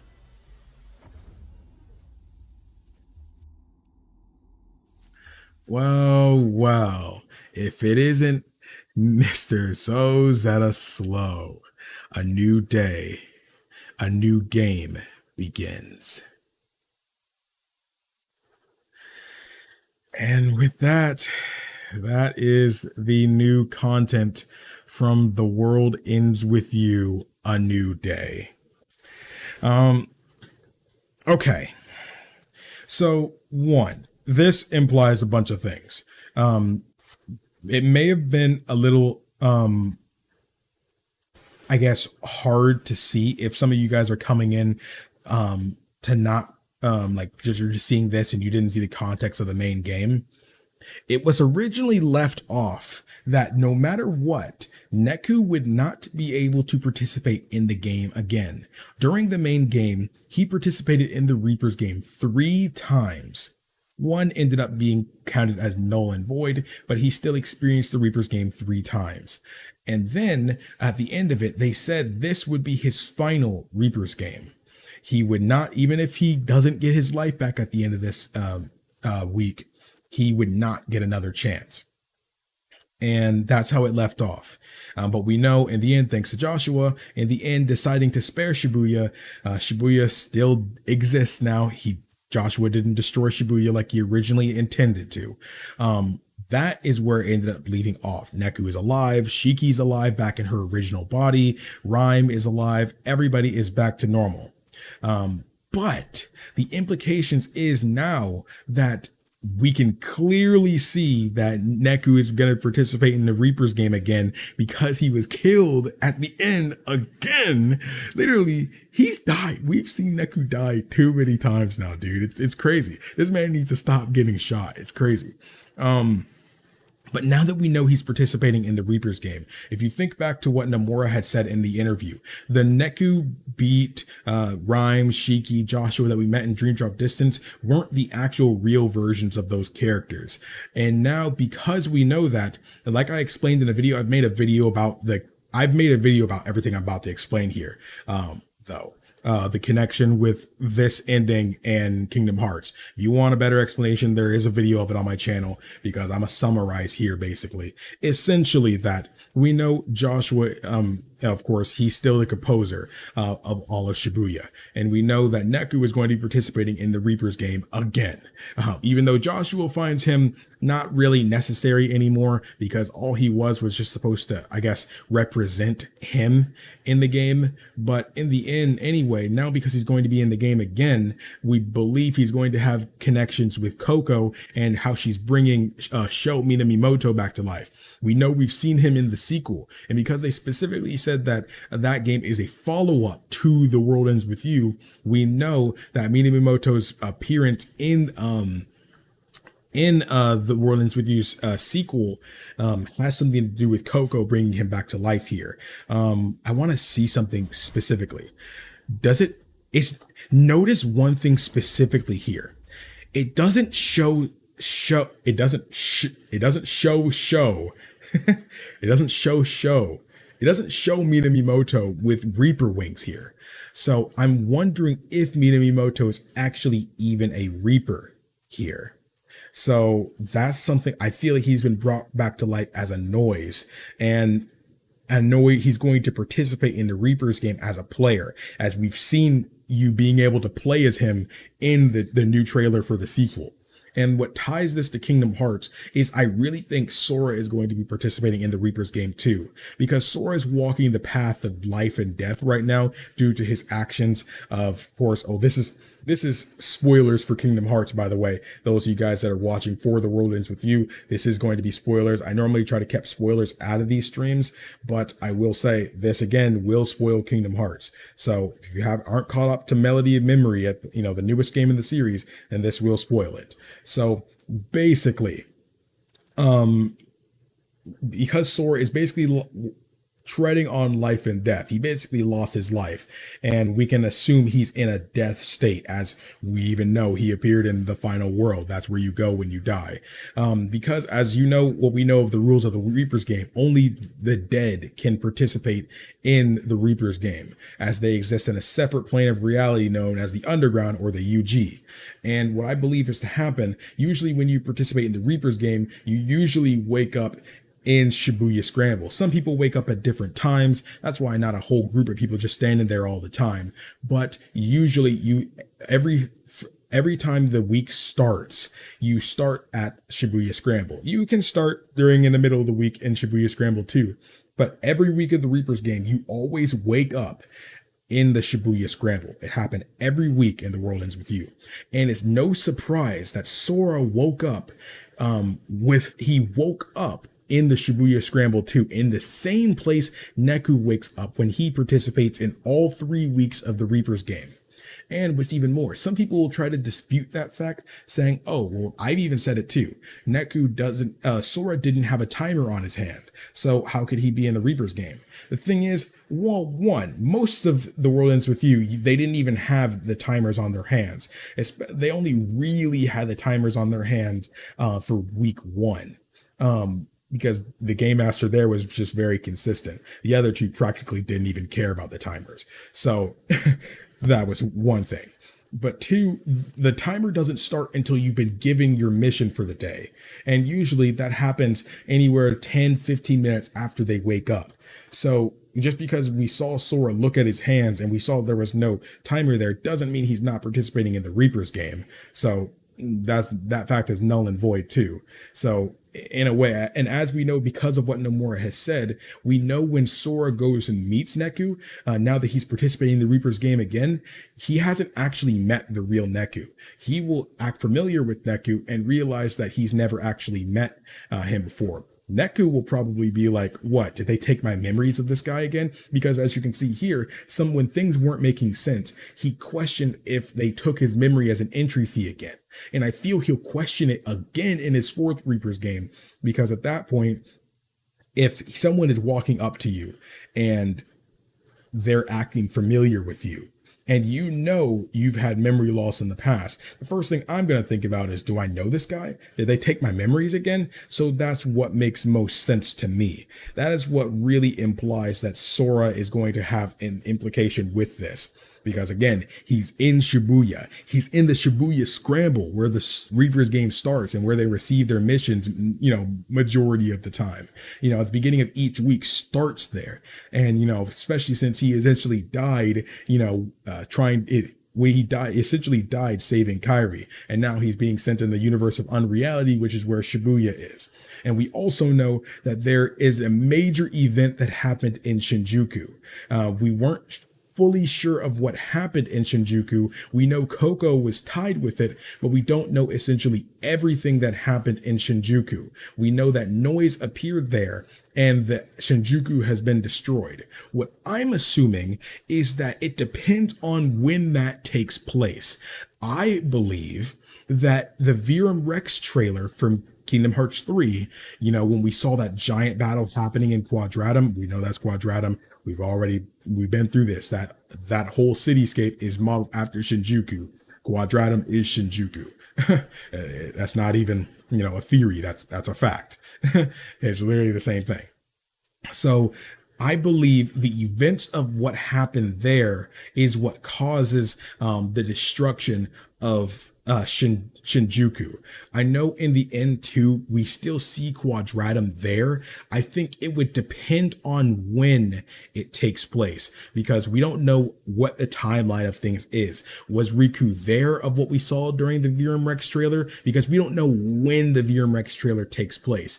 We know, because look at this, just like how the sleeping worlds worked, we saw Donald and Goofy and Mickey there, but we know that just because we're experiencing these events there doesn't mean that this event is happening right now. Because obviously Mickey, Donald, and Goofy aren't there right now, but that's just what's happening in the world. The timeline can be basically the same thing. We don't know at what time Quadratum is actually in. And because of that, it's totally possible that when Riku gets there, the events of the Virum Rex trailer at the beginning of the Toy Story world is happening. And that way we can see that before, that's how we can see in the secret episode, Yozora is looking down at Riku and the Master of Masters is in Quadratum. That can all happen before the events actually take place. And that's how Riku can end up meeting the Nameless Star in her human form before actually that end up happening to her. Of course, we don't see Riku in the Virum Rex trailer.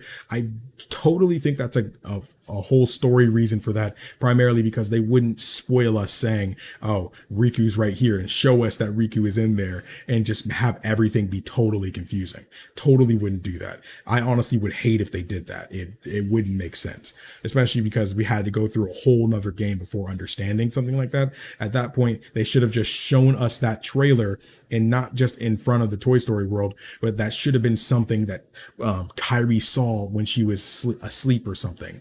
or when Riku goes to Quadratum, instead of ending that scene there and going back to Yin Sid's place, it should have showed that trailer and then cut to Yin Sid's place. If they wanted to do it, that would have been the best place to do it if they really wanted to show it that way. But that's what I did. I know I kind of said it's simplified. If you want a more structured version of it, again, I do have a video on that topic. You're going to have to give me a minute to get it though, because that video was shortly after the new content came out. So it was definitely more than a year ago at this point. So where it at? It was definitely more than a year ago. Blah, blah, blah, blah, blah. I'm coming across it right here. Yes. Right here. This was a good video. Boom. If you want more in-depth talk about that, that is why. I wonder how Sora would react to seeing Joshua now. It would depend. I mean, he would probably act. I mean, well, did Sora meet Joshua? I can't remember if he met Joshua, actually. No, he did meet Joshua. I think he would react the same way he did around Neku, honestly. He would act like he knows Joshua, and Joshua probably doesn't know. I mean, he's never, remember, Sora, Riku, they have never met the World Ends With You characters. That's something you guys need to remember. They have never actually met them before. The versions we saw in Dream Drop Distance were not the real versions of them. So technically, Sora and Riku have never met the characters from The World Ends With You. That is why when they do meet them in the next game, they likely will act unfamiliar to them. That is why. That has already been confirmed by Tetsuya Nomura, that they were not the real versions of them. Anybody else who's played both, you know, they will tell you that. It's true. That wasn't the real versions of them. Because it also wouldn't make sense for that to be possible anyway. During the Reapers game, you can't leave Shibuya.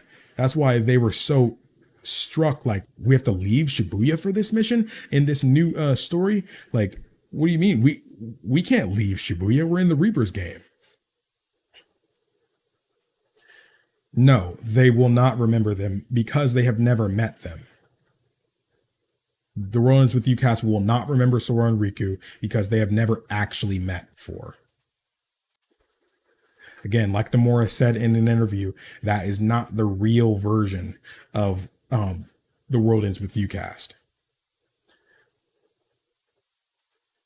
It would have been impossible for them to actually leave Shibuya anyway. They wouldn't be able to leave Shibuya and get to Traverse Town anyway, because the Reapers game takes place within there. And the World Ends With You cast are dead. They exist within the RG that lies underneath they live in the UG that lies underneath the RG of Shibuya. There are other, UGs all around the world, and there are other composers all around the world too. Just Joshua is the composer of Shibuya's Reapers game. He is the composer and ruler of Shibuya. So yeah, and because he existed within that space, he was keeping the dead within that space. They can't just go and leave. That would never have happened. And we've seen the mission of every Reapers game.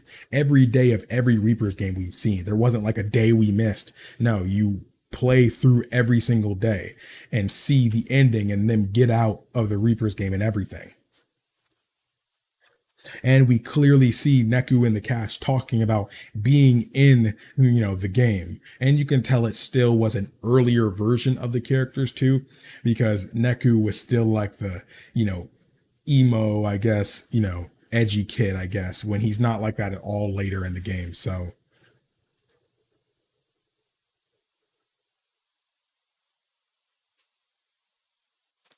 are you going to go over the lore of the secret ports in The World Ends With You? We could. Honestly, I feel like I meant to do that. I don't think I've actually read the secret reports of The World Ends With You. Have I? I feel like I have, but I haven't. I'm not sure. I'm not sure. Um, if I can find it easily, we can do that right now, honestly. If I can find it easy.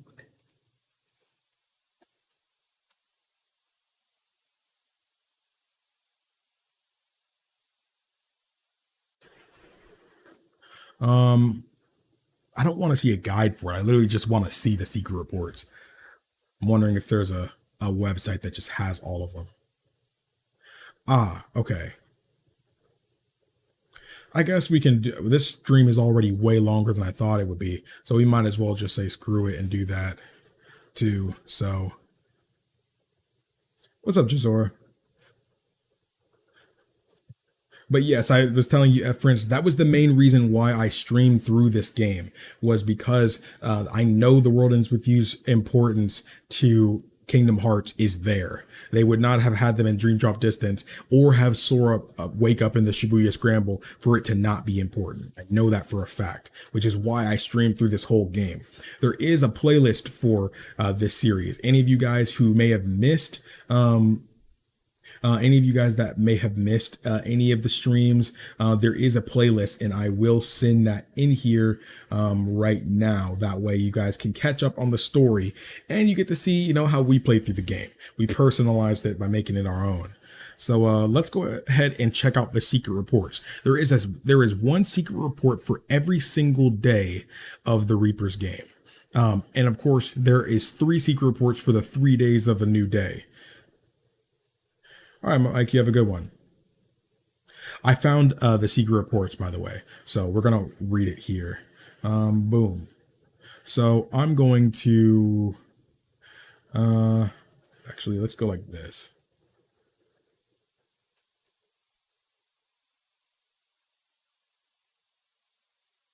Too big, too big, too big. Not too big enough. Not big enough. Let's go like...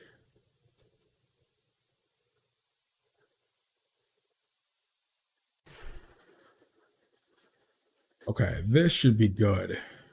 I'll know, I have to look at what I'm making sure I do. Okay. So this is for week 1 of the Reaper's game. Week 1, day 1. I'm going to put a little music in the background because we don't have any playing right now.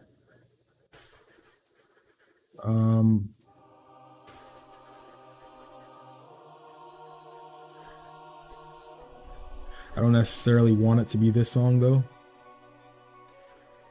I don't have any World Ends With You music downloaded, and that's criminal, I know. I suck. I suck, I know.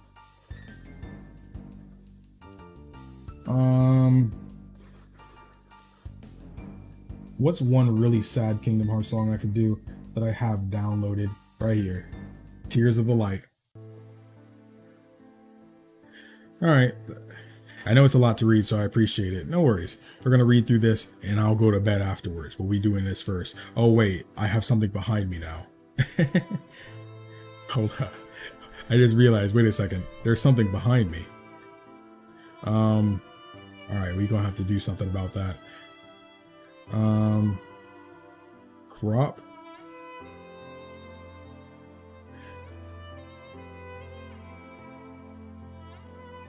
Okay, let me just do that.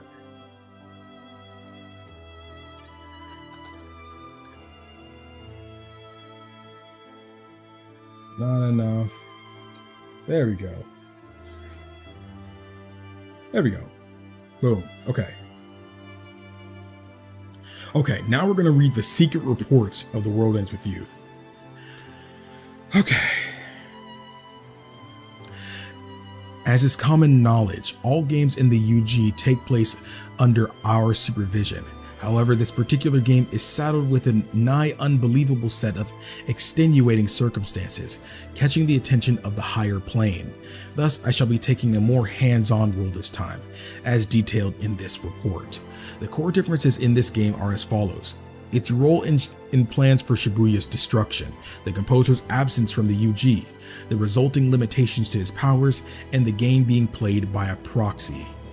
The composer has informed me of 2 major points: that he plans to destroy the UG, but also that his final decision will hinge on the outcome of his game with the conductor. This is obviously the conductor here, Shades. This is obviously him. because Shades, this was a deal between Shades and Joshua. Joshua wanted to destroy the UG, but Shades made a deal with Joshua that if he could make things more interesting and change the people of Shibuya, then Shibuya will keep, going on.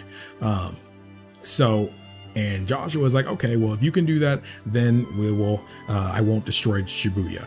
So this is obviously him writing. This music goes along nicely with your reading. Hey, okay, well, I'm glad. I figured it might go pretty well. So, a provisional rule for this game requires the composer to vacate the underground. It is unprecedented for the composer to be absent during a game. I cannot predict what effect it may have. Furthermore, the composer must lower the frequency of his vibe to travel to the UG to the RG. From the UG to the RG, inevitably curtailing his abilities. This makes investigating the conductor and his strategy incredibly difficult, as the composer is still the only one who knows who and what I am. It means lingering in the UG to author reports carries a lethal risk. The greatest randomizer in the current game is the use of a hand-picked proxy to compete against the conductor in the composer's stead. No information on this person exists at present. While the situation seems dire, I believe the key to getting ahead of all this is at hand. You see, time always builds upon the past. I have already located our key. It is a pin request from the conductor. Normally, the psych manifestations of pins are determined on one's imagination. Thus, by analyzing the pin, the user's imagination, or rather their true intentions, are revealed. Unfortunately, this order came through the composer and never came into contact with the conductor. Thus, I could not use it to determine the nature of his imagination. I too have lowered my vibe to tune to the UG, limiting my abilities. However, I lost my spot. However, at this stage, realizing that this pin holds the key is sufficient. The possibility of forestalling the plans for UG's destruction remains the same. Was that him? Wasn't Shades the conductor, though? He's kind of talking as if the conductor isn't him. I mean, I know there was also the possibility that Mr. Hanakoma was the conductor, but I don't know if they ever technically made that clear. But at the end of the day, it didn't matter anyway. As the game was set to end, this is secret report number 2. As the game was set to end, I felt an intense burst of soul, and at its source, I found the composer's handpicked proxy, one Neku Sakuraba. Let it be noted that once danger was past, the soul he expelled rapidly tapered off. I shall define soul as it exists in the UG later. For now, let us suffice to say it is the energy he bears with him. His unstable soul is the result of a rift between his body and emotional mind. This discord can be traced to a few causes. 1, his dense and all-inclusive soul composition. 2, an emotional confusion inhibiting the unity of his emotional self and physical body. And 3, the exacerbation of that confusion by memory loss due to his entry fee. Shibuya's fate may rest on how well he manages to stabilize his soul. To measure his stability, I gave him a harmonizer pen. It can only be used when he cooperates with his partner. Synchronizing with another hinges on his ability to first stabilize his own soul. Thus, successful use of the pen would indicate he has made progress on that front.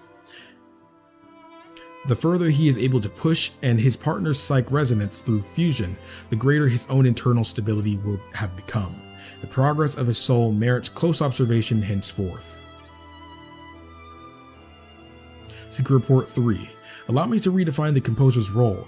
As I continue to observe the game's progress, I have a clear view of the enormous effect of the composer's absence. A clear definition of his duties are key to understanding the extent of his disruption. The composer holds absolute authority over the underground. By authority, I mean the right to determine rules. He's the only one who can change the composition of the UG and sole creator of this Shibuya. The underground Shibuya is created and organized by the composer's rules, which pit players against reapers in a struggle for survival.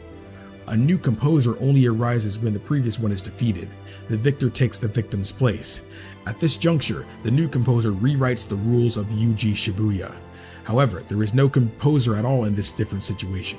It means rules that make up the UG are invalid. In other words, without a composer, the underground collapses. However, the composer's absence is still a secret. At present, only 3 people know: the composer himself, the composer himself, his opponent, the conductor, and the producer, me. This is Mr. Hanakoma. No, this is, okay, this is Shades talking. This is certainly Shades. And I believe the conductor is actually Mr. Hanakoma. Conductor is Shades, Hanakoma is the producer. Okay, he says that in the first week, actually. Yeah, I completely forgot about that. So yeah, this is Mr. Hanakoma talking. Yeah, this is Mr. Hanakoma talking. Yeah, because on the second day, that's actually when he met Neku with Shiki, actually. Yeah, it makes sense. The producer's role is that of a guardian over the game. For observation purposes, he must sometimes descend from the higher plane to the underground. While the producer is natively an entity from the higher plane, he can adjust the frequency of his vibe to visit the UG and lower planes. So he's a higher entity than everybody else. Yeah, I'm really interested in how this is going to play out, because I've played through the World Ends with You. This is my second time playing through it. I played the DS version too, but I didn't beat it that way. I got like to the 3rd week though, but yeah. Yeah, I'm excited, Flygon. Think of a radio. Going from station A to station UG simply requires tuning to a different frequency. The producer has the power to contact any and all beings in the underground.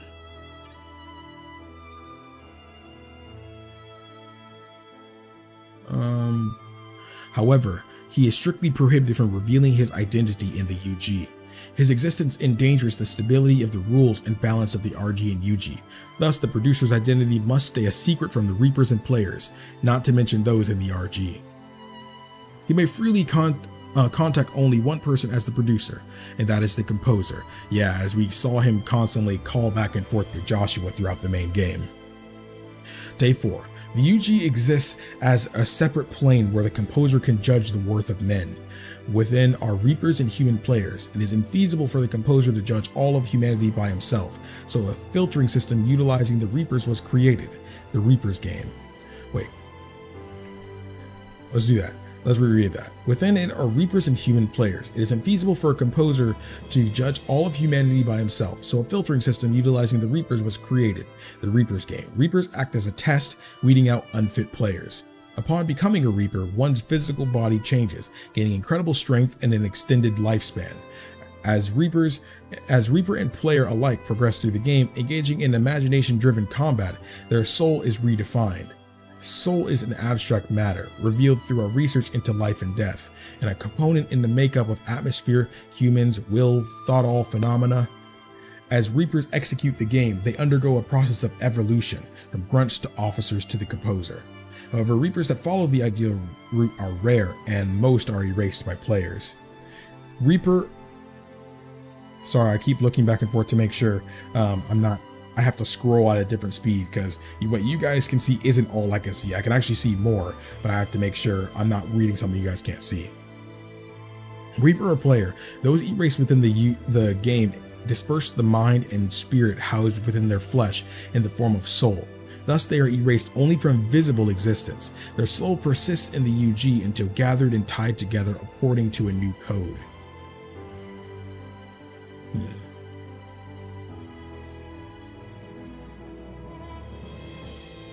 This new code, essentially imagination.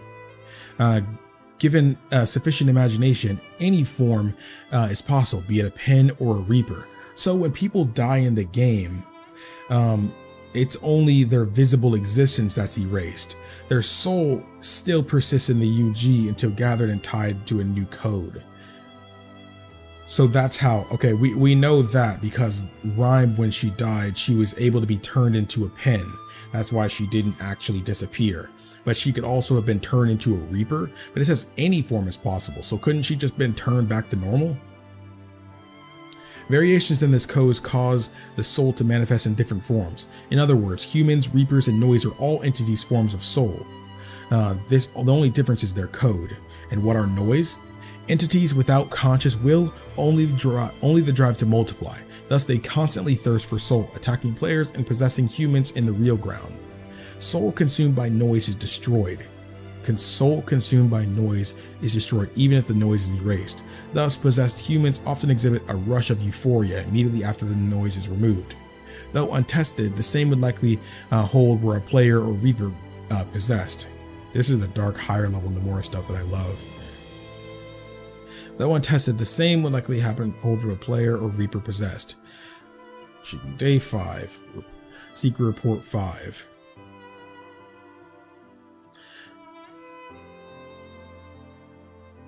The real ground and underground are planes of existence. Other planes exist as well. The one inhabited solely by noise, for example, are customary plane. The planes are stacked in parallel though. Each exists at a different frequency vibe, in tune with its inhabitants. Observing a lower plane from a higher plane is simple. Actual transplanar contact, whilst possible, is highly complex. Observing a lower from a higher plane is simple. Actual transplanar contact, so talking to them, is different. It's highly complex. The vibes of adjacent planes are closer, making passage between them comparatively easier. More distant planes show greater differences in vibe frequencies, and thus communion becomes more difficult. The UG exists just above the RG, allowing those in the UG to observe the RG but not vice versa. Noise exists on a special plane that straddles both the RG and UG, enabling their interference in the affairs of both. When players come into contact with the noise, they are drawn into the noise plane. In other words, players are forcibly tuned to the noise plane. Conversely, there exists an even higher plane than the RG and UG. That is where I am from, the plane of the angels. Yeah. Hanakoma had to gather Rhyme's soul code to transform it to save her. Yeah. That kind of explains how the characters are in a different world when you're actually fighting. They kind of had to ditch that philosophy for the Switch and mobile versions of the game, but it's very apparent in the DS version. That's where I am from, the plane of the angels. As in the RG and UG, angels have created a web of social schema to guide their activities. The role of producer is just one cog in the angel machine. Angel vibes are extremely high frequency. Not even the composer can catch them all. In actuality, he can pick up only that of the producer. As you can see, interplanar contact is beset by difficulty, but certain modes do exist for its realization.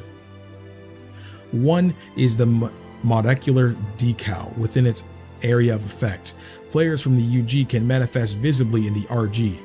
Players from the UG can manifest visibly in the RG and communicate with others there. Yeah, that's the molecular decal. The symbol, like the player symbol that would appear on people's buildings and stuff. That's how they're able to go in shops and stuff like that and talk with certain peoples and buildings because of that decal. Reapers and the sorry, you guys can't see that part.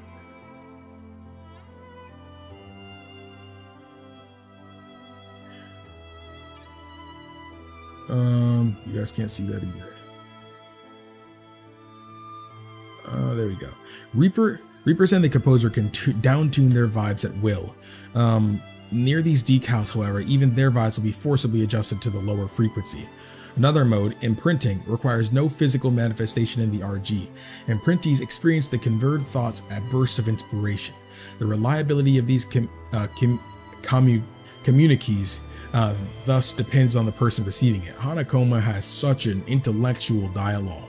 Like, his dialogue is like, bro, he be talking some college level stuff, bro. What's up, Taco Snake? We're reading the secret reports of The World Ends With You. Imprintees experience the conferred thoughts as bursts of inspiration.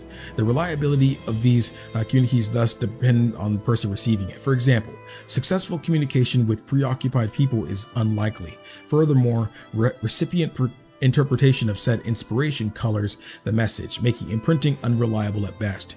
Reaper Creeper was designed as a mode of popular communication between the planes, modulating paralogos printed on paper, allowing for the limited UG interaction with real ground objects. As those in the RG are unaware of players, they perceive the illusion as a coin moving by itself.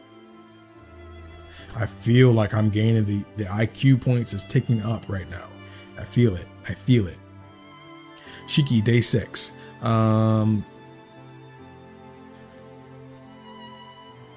Shiki, day 6. I received periodic communication from the composer. While we maintain contact, I am prohibited from providing him with information for risk of unbalancing the game.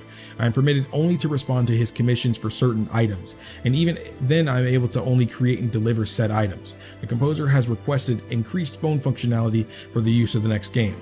Today, the proxy's partner, one Shiki Misaki, freed herself from her defining value, envy. With this, the composer is convinced of the proxy's victory on the 7th day. His confidence arises because of the proxy's intervention was indispensable in causing his partner's growth, and it signals the proxy's departure from his obsessive self-actualization loop. Previously, even the composer was unsure of his proxy's capacity for growth. Normally, the composer possesses a certain degree of clairvoyant foresight. His current down-tuned state, however, limits his abilities, clouding this super-temporal vision. Though able to observe the UG from the real ground, he is otherwise saddled with limitations. For one, his outward appearance, he looks younger than he would at full vibe frequency within the UG, which is why full vibe frequency Joshua was, shrouded in that fog or, cloudy look, and he obviously looked way older, but you could still kind of see his face. Fortunately, this prevents the Reapers from recognizing him as the composer. These ads are annoying, dude.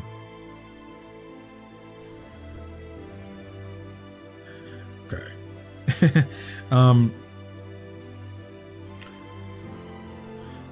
From recognizing, unfortunately, this prevents the Reapers from recognizing him as a composer. That's something I really did want to know, like something I knew but didn't realize, I guess. It's like, if nobody really knows who the composer is, why do they? If everybody's supposed to know who he is, why do they not realize that's Joshua? But that's good. That's good stuff. To begin with, the composer contacts the Reapers only through the conductor, so most are unaware of what he looks like. Additionally, as the being in the underground with the highest vibe, some lesser Reapers are incapable of perceiving him. Which makes sense. For Reapers, the down-tuning necessary to exist in the RG is significantly less, and thus affects less prominent changes. That said, it depends on the Reaper at any rate. The effect is minimal, making Reapers much more frequent visitors to the real ground. Provided they complete their duties, Reapers may do as they wish in the RG with certain accepted boundaries. Shiki, day 7, Secret Report number 7. As the composer predicted, the proxy has won the game. So what happens to those who survive the week? Those whose imagination is less than outstanding are broken down into soul, while those with excellent imagination become Reapers. The most talented of these may travel to the next plane inhabited by us angels. The most talented of Reapers can become angels. Okay. Diligent Reapers too may pass through the office of composer to ascend to the plane of angels. Now, a what if? This may sound odd, but one may also choose to be reincarnated. Well, the word reincarnation is not quite accurate, for the humans of the UG are not truly dead. They merely possess different soul code. Humans of the UG are not truly dead. They merely possess different soul code and have been tuned into a different plane. We angels do not consider it a loss if a talented player elects to return to the real ground, as their superior imagination will inspire other humans. Which is some good stuff right now. It's some good stuff.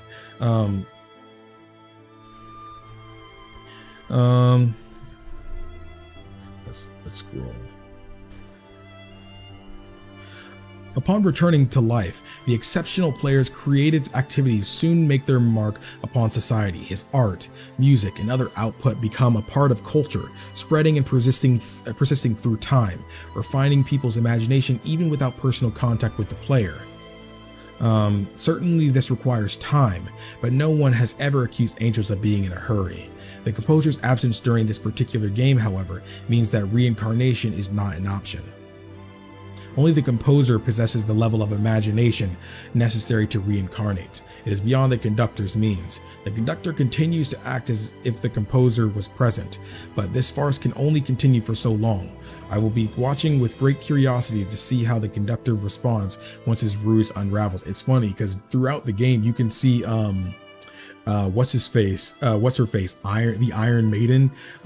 When Shades was talking to her, he would always say he has to go talk to the composer about this and stuff. But because they weren't actually in contact, he was literally just lying. He was literally just lying. That's funny. I love that. As I was busy writing reports, the boy in my custody, Beat, went missing. Beat had expressed curiosity in how noise was created. Perhaps he plans to ask a Reaper, but even without specific instruction from them, he has the ability now. I gave him a pen filled with the special imagination required to create noise, and imprinted him with instructions for its use. This does not qualify as interference in the game. The information I gave him will have no impact on the game's results. It was merely a token of my esteem for his unflinching passion towards what he holds dear. Whether he uses this power and how is completely up to him. Secret Joshua week now, so we're in week 2. Secret report number 8, in fact. Okay. Dude, I need a drink real quick. I'm reading all these secret reports. I need a drink. Oh, I did not expect that water to be that cold. Did not expect it to be that cold.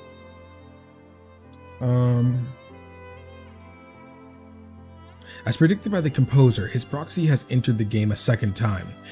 The proxy has proven his aptitude and will be joined in the next game by the composer himself as his new partner. There are 3 reasons behind the composer's choice of actions. 1, to ascertain the conductor's strategy. 2, to educate his proxy. And 3, to protect him. With his return to the UG, the limits on the composer's abilities will be relaxed. However, using his abilities could reveal his identity. As such, he will need to continue to limit himself for a while longer. This presents a certain set of risks. The greatest risk, however, lies with the composer joining the proxy for this game. The composer's presence his tremendously high vibe will place a great deal of physical and psychological strain on the proxy. Furthermore, the proxy's victory in the previous game has won him back his memory. The self-actualization loop binding the proxy is thus stronger than ever, more deeply ensconced even than the envy cleared from Shiki in the previous game. There is a possibility of the proxy's soul destabilizing, negating his progress during the previous game. Slight problems also persist in the proxy's personality. How long will the proxy be able to bear being side by side with the composer?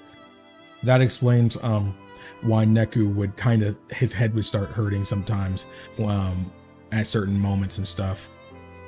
The World Ends With You is really well written and has some good themes. Hanakoma's message to Neku to expand his horizons really spoke to me. It really did. It was honestly a really great message. Something that even people in real life can, really take.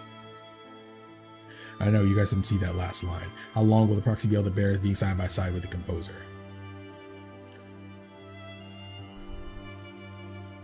Secret report number 9. Today an alert was handed down, the discovery of a fallen angel. A fallen angel is one who has broke the angel's code, a criminal. Their crime revealing the secrets of Taboo Noise Refinery to the game master, Minamimoto. So Minamimoto was actually an angel, okay. Minamimoto knows the composer's RG identity, secret even to the conductor, and has chased him to the real ground. The fallen angel may also have supplied him with this information. Minamimoto lusts to take the composer's place, and his potential to do so comes second only to that of the conductor. Despite being a complete outsider in the wager between composer and conductor, he stands to hinder the composer greatly. It is entirely possible Minamimoto may rise to the office of conductor before this wager has been decided. All eyes from the higher plane are on this game for the future of Shibuya. Should its result be invalidated by outside interference, the angel's disappointment will be vast. So, what is the fallen angel's goal? Dominion over the underground, retribution against the angels? Whatever the case, we must carefully monitor Minamimoto's actions to stay vigilant against this fallen angel. That's the thing though, angels are on a higher plane of existence than even the composer, because even the composer can choose to, depending on how things go as him being composer, can choose to ascend to angelhood. It said that previously in the secret reports. So it's like, it's funny. They could have, why would he choose to, go down to the level of a composer? He exists on a higher plane than the composer does. Even if he's not necessarily more powerful, he still exists on a different, plane, on a higher plane even. He comes from the same plane that Mr. Hanakoma does. Why would he want to go to a lower level? I don't understand that. I know he wanted to, become the conductor, but I don't feel like the game went into really why too much. I don't know if I'm tripping. The self-actualization loop is Neku's refusal to engage with others and saying F the world. His idiosyncrasy was such a idiosyncrasy that he couldn't trust others, but his time with his partners helped change Neku. Yep, you'll see.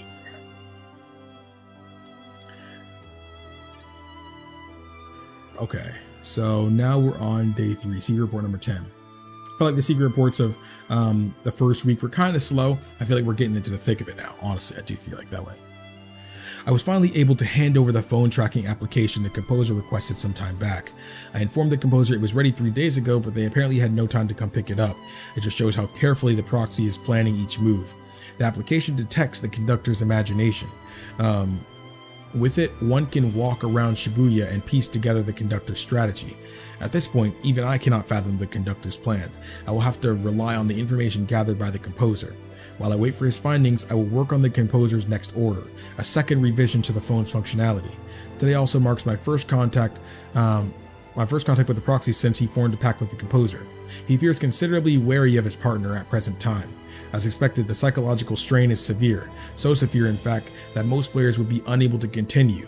Right now, the only thing keeping the proxy in this game is his entry fee. For sure, he probably would have been out of here, dude, if it wasn't for his desire to have Shiki back. At least his dangerously strained state of mind is acting to heighten his soul. I saw no sign of relapse or destabilization. Rather, the turn of his memories seems to have yielded only positives. I look forward to watching the proxy's continued growth.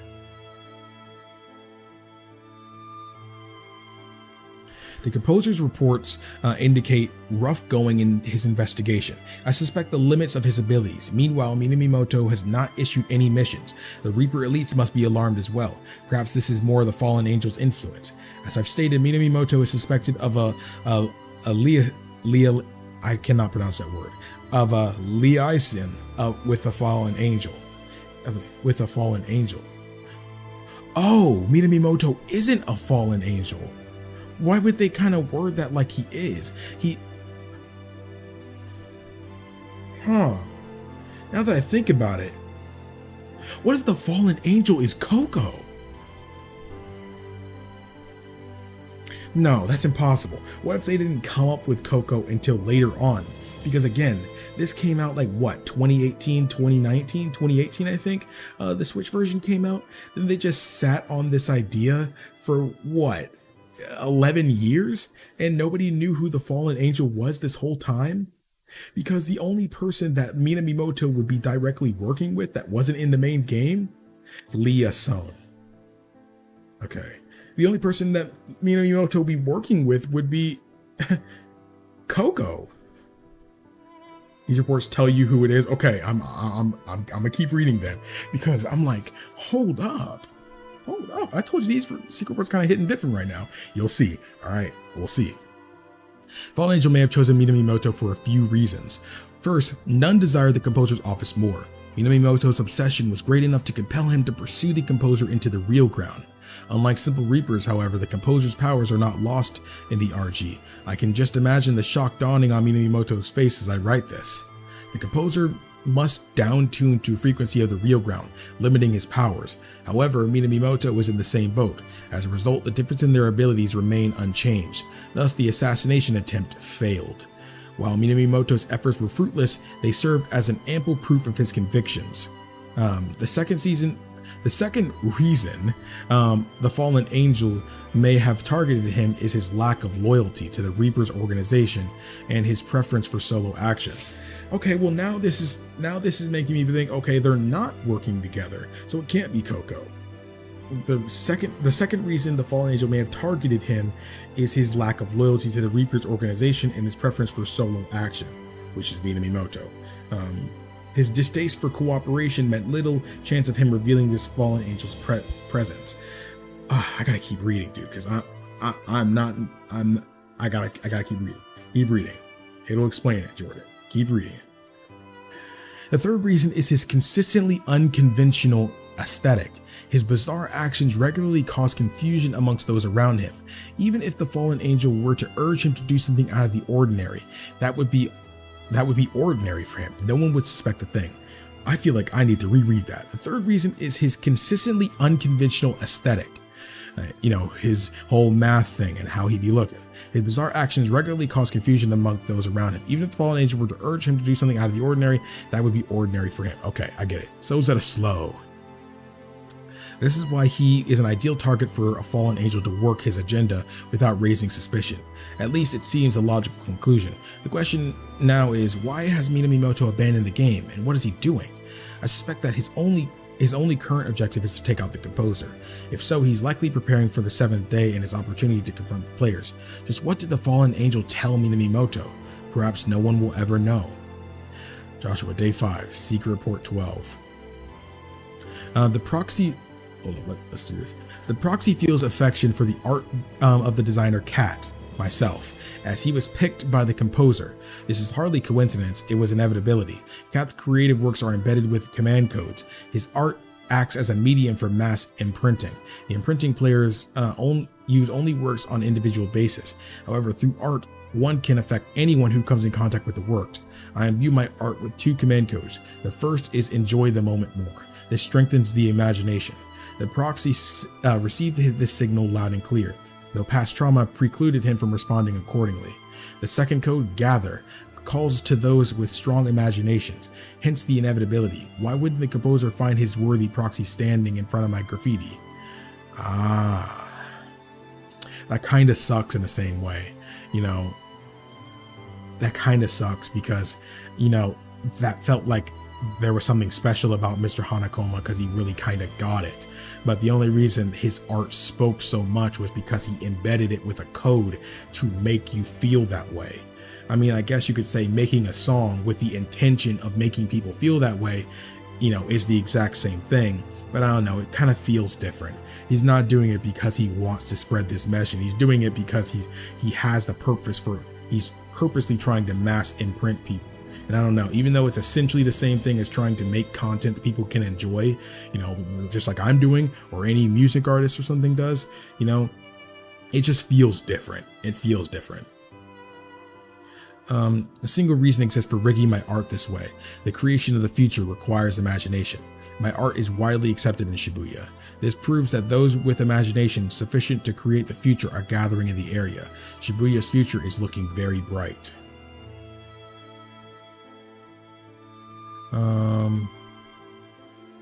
Oh my goodness.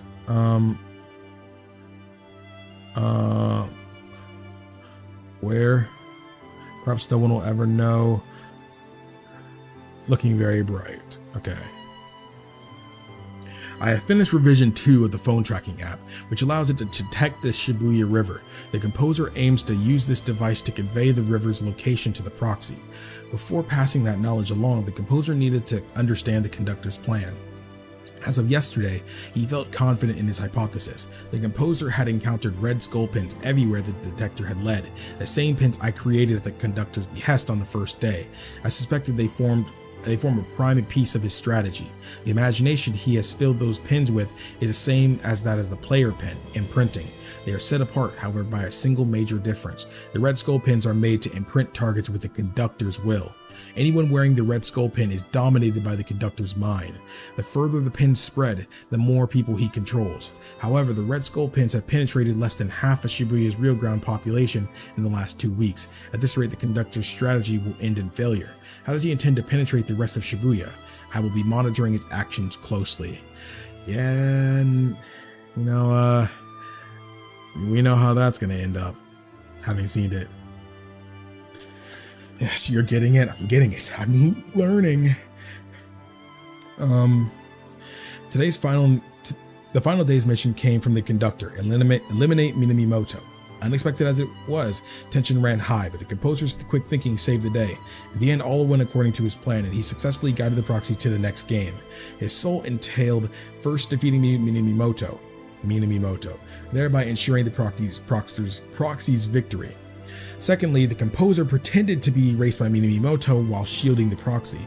To accomplish this, he fled to a parallel world just before Minamimoto's final attack connected. The proxy survived the game alone, but was again unable to elect reincarnation due to the composer's illegal participation in the game. For better or worse, the game between composer and conductor concludes in 1 week's time. The conductor's strategy may end in failure, but we will see. I need to keep a close eye on his future actions. All I can do is wait for the composer to inform me of which parallel world he escaped to. Ooh. Neat. Week 3. I begun controlling Shibuya in pursuit of the conductor's strategy. While in Utagawa, I spotted Minamimoto's taboo noise refinery sigil. Several types of these sigils exist in various categories, which we of the higher plane have classified. Not all of them, however, will work in the UG. Its vibe frequency is simply too low for them to translate properly. The sigil Minamimoto drew was one of the undecodable types. Was that a mistake on the fallen angel's part, or was it a transcription error by Minamimoto? Either way, with that design, he stands little chance of reviving himself. However, Minamimoto is driven and his imagination strong, perhaps strong enough to make a taboo sigil work even in the underground, and so the specific result will be impossible to predict. Anything that might interfere with the composer and conductor's wager is to be avoided at any cost. I will personally neutralize Minamimoto's sigil, and that's why we saw him at the sigil. Anything that might interfere with the composer and the conductor's wager. Okay, I literally just read that. Angels may not interfere in the Reaper's game, but this contest will decide Shibuya's future. The higher plane cannot idly stand by. Meanwhile, the conductor has dealt a preemptive blow. The starting player count in this final game is 1. I cannot be certain whether the conductor knows that Neku Sakuraba is the proxy, but the severe restriction to the number of entrants ensures player erasure. In this flagrant abuse of his privilege, he has eliminated the threat of the proxy.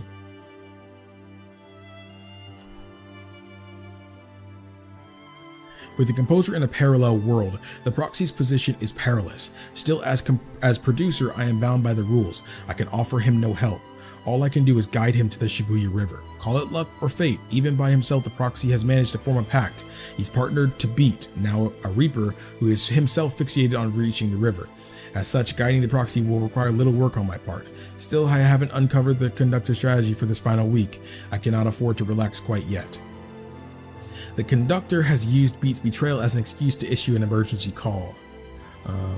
With it, the composer's rules for the UG are essentially suspended. After weeks of concealing the composer's absence, the conductor finally has absolute authority. At the same time, he's made red skull pins mandatory for all Reapers. Now, most of Shibuya has a red skull pin. The stage has been set for the conductor's counterattack. Furthermore, he's cordoned off each area of the UG with walls. I could leave the UG, elevate my vibe, and pass through them quite easily, but to what end? I am bound to the UG, and thus my hands are tied. I cannot reach the composer, nor do I know in which parallel world he's hiding. For now, all I can do is use my second sight to watch the game's progress.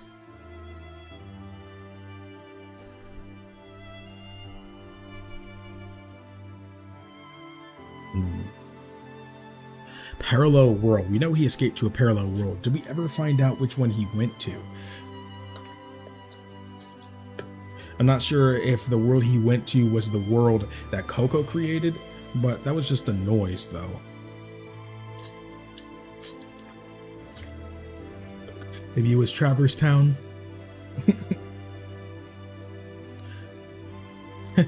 Rather than head to the Shibuya River, the proxy has begun wandering the streets, apparently in pursuit of the Game Master. Konishi, this round's Game Master, seems mainly interested in saving her own skin. Ah, okay, figured. She appears a loyal follower of the conductor, but the appearance of a promising candidate for composer would quickly change her tune. At this point, she's been working hard to recover the conductor's trust after her slip the first day. She's issued a single 6-day mission. one that exploits Beat's greatest weakness, rhyme. Her plan to panic the pair into committing some fatal error while keeping watch from her front row seat within Beat's shadow. This serves both to restore her standing with the conductor and to avenge the blow to her pride. Beat's greatest desire to bring her back to life. Even if revived though, Rhyme still lost the game. Her entry fee is non-refundable. I do not know what the girl's entry fee was, but a life without it, the thing she held most dear, would be filled with grief and hardship. But is the void in one's heart caused by loss never filled? I think it can be, but it may take some time, but something else will come along to fill that empty space, so long as one enjoys the present. In other words, we needn't mourn the loss of which we hold dear. If only more people realize this. The composer did not impose the entry upon players to cause them anguish. In experiencing life without the thing one values most, players are forced to re-examine just how crucial those things really are. The hope is that by the close of the game, players will be able to take a hard look at themselves and be able to take on the future with a new outlook on life. The entry fee exists to force players to see the truth about themselves. It is a test posed by the composer to spur players' self-enlightenment. That kind of hits different. It lets you know in the ending, because I asked this because I obviously hadn't read these before. I asked in the finale yesterday, I was like, so did Rhyme get her memory back? And it's like, no, because she shouldn't have gotten her memory back. She probably knows, that Beat is her older brother, because obviously he would have told her by then they're not in the game anymore. But because she technically lost the game, even though she's alive again, she's not going to get her memory back. So kind of sucked that she didn't get it back. She can be told about memories, but not having them anymore can hurt.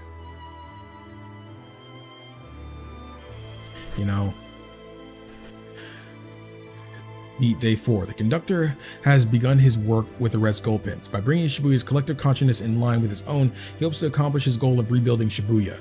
The conductor's seal is unparalleled among Reapers. His strong presence was central to the composer's ability to govern Shibuya, an area considered exceptionally chaotic even among the higher plane denizens. Excuse me. That the composer would consent to base his plans for Shibuya's destruction on a game with the conductor shows his unwavering trust in his subordinate. The unification of minds is the natural state of the higher plane. Given time, it might happen throughout the underground. The current UG, however, is not ready. People have erected walls around their mind, dividing their collective consciousness. They coexist independently like the cells that make up a single human being. While the player pin holds imagination strong enough to pass through those walls, the pin user's own barriers are strengthened. Were that not the case, the incoming flood of other minds could erode at the user's own consciousness. Consequently, those who hold player pins cannot be scanned. Why does individuality exist? This is something the conductor has overlooked. Everything that exists has a purpose. Obsessed with his egotistic protection of Shibuya, the conductor has blinded himself to the facts. With his blind ego funneled into everyone in Shibuya, the city's destruction is not far off. So long as there is individuality, it's impossible to fully eliminate loneliness. There's no such thing as a shared reality. Even people who believe they share a connection are not truly connected. They must actually make contact, clash, and learn about others through their foreignness. Differences must not be denied. They should be accepted and enjoyed. People must realize that if Shibuya is to be spared from destruction. Yeah, literally Neku at the beginning of the game. Beat Day 5. We've detected an energy spike here. It would seem Minamimoto has returned. Adjust his revival unlikely after spotting his taboo refinery sigil on the first day, but it appears Minamimoto's imagination is much stronger than I anticipated. The fallen angel must have completed the array for him, a troubling thought. Who can say what impact this will have on the composer and conductor's game? Minamimoto has one goal now, to find the composer and erase him. Minamimoto has been tracking the composer's movements. He must know that the composer frequents his cafe. That's tracking the composer's move. You must know the composer frequents this cafe. Chances are he'll pay a visit himself. As for the composer, I have yet to receive any word from him. The composer's abilities are now be so limited that he cannot even reach me. I may need to contact myself in parallel worlds to help search for him. That's funny because that's what we saw in A New Day too, because the Hanakoma from the outside was hoping the Hanakoma on the inside to, I guess, discover what's really going on here. Let me expand on the concept of parallel worlds. In life, okay, well, hold on, we about to get into some real stuff. We about to get some real stuff. In life, reality is made up of a continuous string of choices, and the consequences of those choices. Every time a choice is made, the option not selected branches off and exists as its own reality, a parallel world. Countless numbers of, this is kind of like another day, random slice of life thing. But yeah. Countless numbers of parallel worlds exist within a single plane, be it the UG or RG, I definitely did that backwards, and travel among them is possible through the use of imagination. Theoretically, anyone can jump to a parallel world, but penetrating the membrane between worlds requires up-tuning one's vibe. This limits the pool of being able to make the trip. Additionally, stress caused by breaking through the barrier can pull down the traveler's base vibe. If the vibe dips, the frequency may be too low to pass through the barrier. In the worst cases, it may render the traveler unable to return to his or her own original world. Conversely, angels are beings meant to jump between worlds, thus such travel is a simple matter. Bro, it's like Steins Gate, bro. My boy Okabe Rintaro. Y'all can't see him because of the green screen, but I got Okabe Rintaro right behind me, bro. He got him right behind me. Angels have a higher base vibe than the frequency of the underground, allowing him to leave the UG and tune their vibe to that of a desired parallel world. Yeah, it's funny because I knew about this already. That's why I feel like I did read this, but I feel like I might not have read all of them, but I remember this. I feel like I even brought that up in that video. I gotta rewatch my video, but I feel like I did bring this up. Let's go to beat day 6.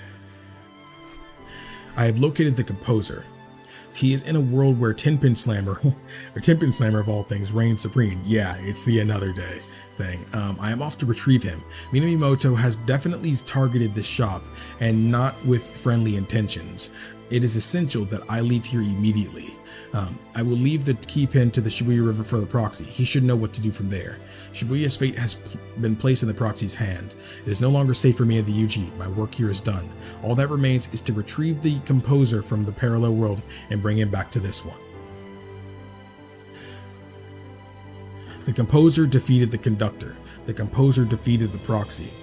However, he has stayed his decision to destroy Shibuya. It seems the course of the game has brought about a change of heart in the composer. Yes, Shibuya persists, but it is no longer the same city it was a month ago, and instead a completely new Shibuya has arisen. As the composer has changed, so Shibuya itself has metamorphosed. 1 month previous, Shibuya was plagued with problems, dire enough to motivate the composer to destroy it. Today, Shibuya has shifted into what we angels believe to be the optimal parallel world. To complete this puzzle, all of the pieces had to be set in their proper place. Even if one was incorrect, the entire picture would be ruined. Rhyme's selfless display of kindness, Higashizawa's bottomless career ambitions, Konishi's heart of stone, the conductor's wild action born from overflowing love. All of these were necessary. If Shuya was to be born anew. There was no extra pieces, no irrelevant components. Accept society as an ever-changing thing, and your mind will also become flexible. Individuals will link together and enact change throughout society. This is the only way to ride up high upon the waves of ever-changing world. It was no coincidence the composer opted for this simple method in the end. My gratitude goes out to you all. I greatly look forward to what this new Shibuya will become. Thank you. Hanakoma is that dude. He's that dude. We're going to read, of course, the secret reports that come with another. Yeah, it's only one for another day, and the other one is there's 3 for a new day. So we're gonna read these. I'm not sure if I'm pretty sure I've read this one. I'm pretty sure I think I might have read it. I'm not sure. I entered the parallel world and contacted the composer. Unexpectedly, he seemed to be enjoying his stay. In fact, the reason he had not contacted me was because he was too busy playing Tenpin. I made him promise to meet me. Oh yeah, you guys can see it a little bit.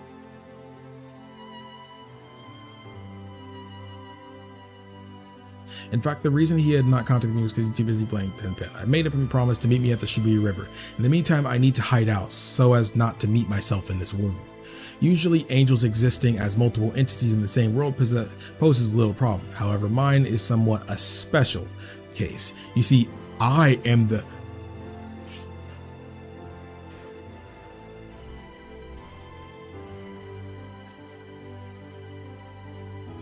Wait. What?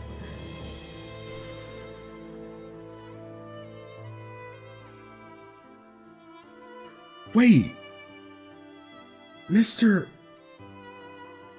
This is Mr. Hanakoma talking, right? What? What? Mr. Hanakoma was the fallen angel? What? After all, what? Mr. Hanakoma? Really? He was the fallen angel all along? Oh my gosh, dude, that breaks my freaking heart, dude. That literally breaks my heart. What? What? The freaking twist. I'm sorry to rip off Jay from the Cub Scouts, but what a twist. Dude, what the freak? You see, I am the fallen angel who taught Minamimoto how to refine taboo noise. Minamimoto owes his successful rebirth to the corrections I made to his flawed taboo refinery sigil. I must... Dude, I'm not even gonna lie, dude. I'm having trouble going on. I know some of y'all who are experiencing this for the first time. I'm sorry. Let me continue. I'm loving this. So glad I happen to be here. I'm happy you're here too, Ryzen, because I can't be alone right now. I must hide in Pork City for fear that my alternate self in this world may report me on sight. Yeah, because he doesn't necessarily know if this parallel world version of him is, has fallen. We don't know that. Minamimoto is my backup plan to ensure Shibuya's survival. If the composer does not change his mind, this unique city will be lost. I must prevent that at any cost. Thus, I've deemed it necessary to cross the boundaries angels usually respect. I happily accept the stigma of fallen angel for this cause. Well then, it's about time to meet him. After calling the composer and hearing his cheery voice, I feel as if my shadow falls even darker, but darkness has always been husband to light. I sincerely hope that someday my sins will be justified.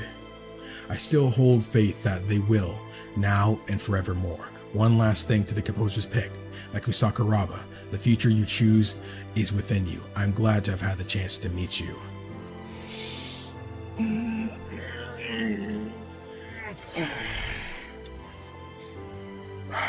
He did it for the greater good or something. Freak, dude. Freaking Hanakoma is fallen angel, dude. Dude, I'm not gonna get over that, dude. I'm gonna get in this Discord call with homies and freaking tell them about this, dude. Oh my gosh, dude. This is freaking insane, bro. This is freaking insane, dude. Oh my gosh, dude. Thanks to the composer's change of heart brought on by exposure to his proxy's unbridled imagination, Shibuya has been restored to its original state, crisis averted. Although the rules have undergone some slight revisions in the wake of Shibuya's rebirth, the powers that be deemed no major changes were necessary, saying it's better to keep things easy to understand. For now, it seems the game will remain the same. The composer will continue to use it as a tool by which he can judge the worth of visitors from the RG. In other words, everything is back to normal. Well, in Shibuya at least, the incident outside the city has piqued the composer's interest, and rightfully so. Neither one of us has ever seen it happen so close to home. So this isn't the same Hanakoma. I'm thinking this is the different Hanakoma from a different world. I'm assuming this is the case. Or someone else completely. I don't think so. Two boys I know quite well seem to have vanished from the RG a few hours ago. What's more is I've detected several spikes in activity over the past few days during regularly scheduled retunings. While I have yet to find an explanation for the unexpected trouble that has accompanied noise outbreaks and interplanar travel as of late, I can't help but think it's connected to those boys' sudden disappearance. For now, I decided to investigate a certain noise that made some major waves when it first appeared. Something about it strikes me as suspicious. Although I have no evidence definitively tying the emergence of this noise to the aforementioned incident, my intuition tells me the former was somehow caused by the latter. We'll see what I turn up when I check out the scene. Speaking of which, it seems the composer is making moves of his own. We haven't coordinated our efforts, but I've got a hunch we're headed in the same direction. This is it, right here.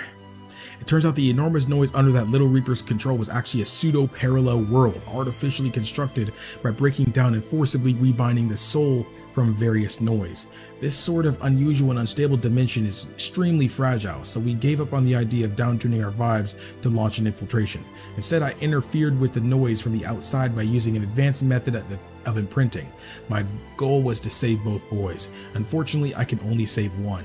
A pseudo-parallel world like that one is special in that it is heavily dependent upon its creator. A considerable imagination is required to create such a world, far greater than that of any run-of-the-mill Reaper. I suspect someone must have given that little girl a hand. And what about those mysterious visions that invaded Neku's consciousness? What about the abnormal power and whoever created it? What about the Reaper resummoned into the UG via Refinery's sigil? So that's talking about minamimoto at the end there.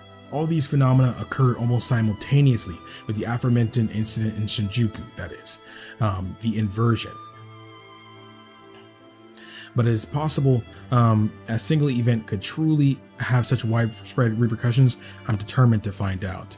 So yeah, now it just tells you how to get them. Yeah, dude, what the freak, dude? I was hoping it would tell us more about what actually happened in Shinjuku. Bro, I should have hit the record button before I did this, dude. I might upload this. I might. Dude. I don't know how to feel, bro.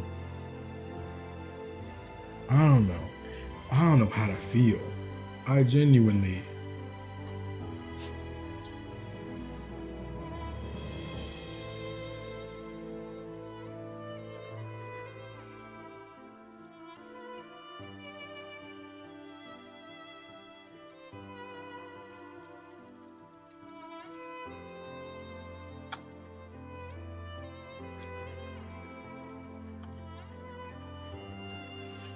Hold up. I'm actually getting Jaden and them in here for this, bro.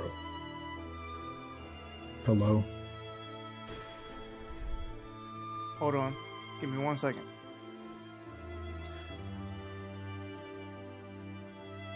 Dude, what are we doing now? I might not upload the whole stream. I'm gonna go back and snip this whole segment, this like 30 or 40 minutes I was reading the secret reports, and make it and just upload that. We're definitely finding out about Shinjuku. Holy crap, dude. Marlon, you just missed the craziness. We just read the secret reports of The World Ends With You.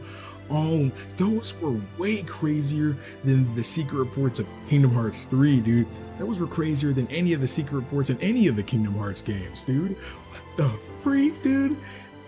That, honestly, Flagon, when you had first mentioned the secret reports, I was kind of like, feel like it, bro. And there's like, what, 28 of these things? Oh, it's like, but dude, what the freak? I appreciate The World Ends With You story more now. Like, dude, how can... Dude.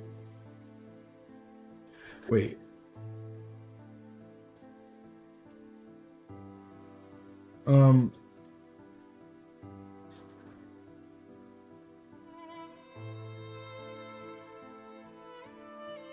Oh my goodness, dude.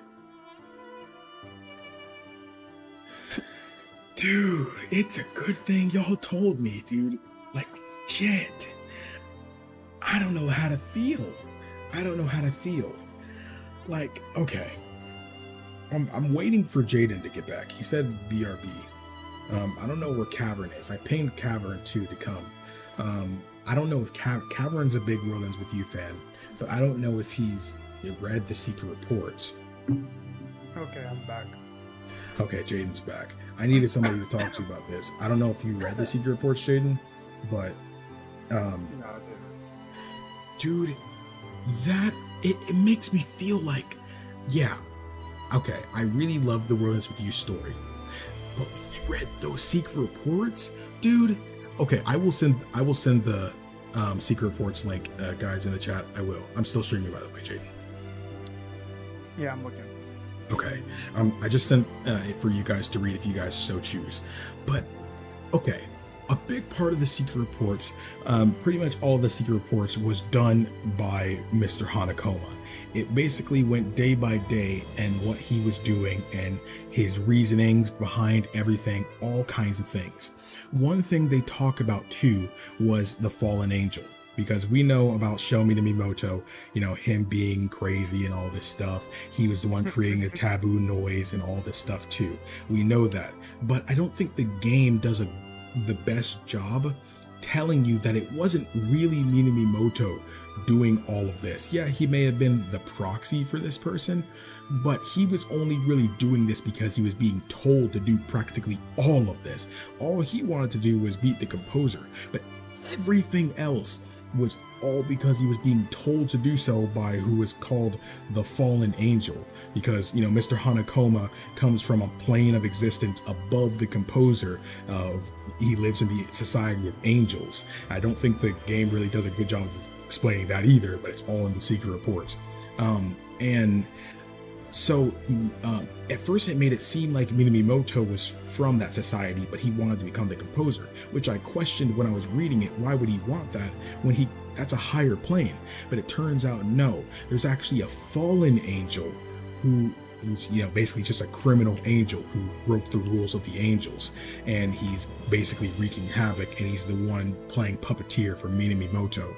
And all of this stuff, everything that had to do with everything, was all because of that person. They're the true villain of this entire game. And everything. I'm pretty sure we already know who that is. And it was Red Eye Girl. No, it wasn't. The true villain of everything was Mr. Hanakoma. Like freaking time. Alright. Dude, you should have seen here's the my thing. face, dude. The reason why I think the true villain is that Red Eye Girl is because so far, based off, Neo, The World Ends With You, we know she's in charge of that game. Seems like Joshua ain't got nothing to do with that next game. That's my main reason. It's true, but the thing is too, in the secret reports they talk about parallel worlds, and of course, obviously, we know that Joshua retreated to a parallel world to avoid actually, getting hit by Minamimoto's attack, and that's where he exists in the Another Day sequence. But they talked about Mr. Hanakoma goes into it in the secret reports about how the parallel worlds work for it. That also could explain, that explains how the whole thing with Traverse Town and Kingdom Hearts works too. So it does make sense for it being a parallel world, because parallel worlds, literally anything is possible, basically how he described it at least.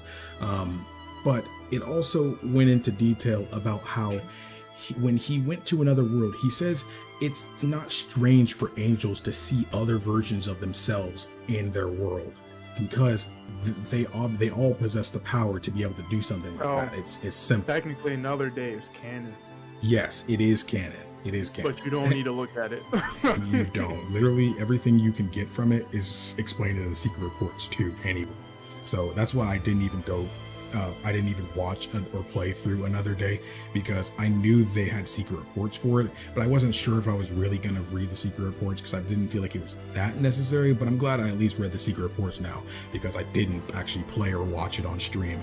But dude, freaking the fact that he purposely said he can't. Dude, you guys saw on stream. It was. Where was it? It was right around here. Oh, yeah. By the way, Another Kevin hasn't Day. seen this stuff yet at all. That's what I was thinking. That's why I pinged him, because I wanted to talk to him about it. It was right here in the Another No, Day. I don't think he's seen like a New Day at all. He should do that. It's only 30 minutes of cutscenes. I mean, I still got a 2.5 hours long stream somehow, but it'd be like that. But Okay, it's like It's gonna be an anime. oh my gosh, dude, it's crazy. It has to be an anime because it they're was expecting right people to there. watch that so they can play the second game. They're not expecting people to actually play this game, which is funny. Exactly, and I'm wondering who that girl is going to be. We know she's not the fallen angel that is, who they're saying is the one behind everything, because Mr. Hanakoma here is saying it's him. He says he was the one to do this. He did this. He did this. All of it was him. And he says he's very willing to become accept being called a fallen angel for this, because of that.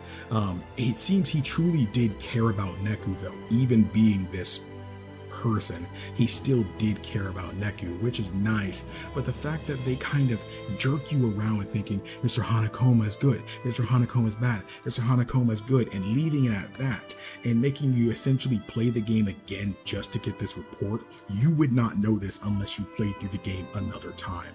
That is the worst part. And it's like, yeah, it's cool, but I wish you can get it by replaying the chapters or specific chapters, or you can get them throughout the main game. But I totally get why, because even from the very first secret report, it completely spoils what's really going on, because Hanakoma knew what was going on the whole time, so it would completely spoil it. So I get why they couldn't do it. And Mr. Hanakoma was sure that when he was getting Joshua, he couldn't go back to his usual world because he had no business being there anymore. He wasn't in that universe anymore. But he purposely had to make sure he didn't run into himself here, despite angels not having to worry about that, because the other versions of him aren't necessarily the fallen angels, because he is specifically the fallen angel. That doesn't mean himself on parallel worlds made the same decision. So that's why he had to make sure he would not appear again. And that freaking blows my mind how that is possible. And it's like the fact that it had because to you're be talking about a dude that exists outside of existence, seeing himself from a parallel world. Yeah, because he said usually angels, it doesn't really matter. He says it poses little problem. However, his is different because he's that, and it's just like, freak, why did it have to be him? And the chat was freaking waiting for me to get to that part. They were egging me on, like, keep reading, because I was like, oh, what Coco's I a want to know fallen is, angel. Is he the one making people the composer? I don't know. I don't Because think the so. composer role is there's a lot of mystery behind it. We still don't know exactly how Joshua is any of this. We just know he is.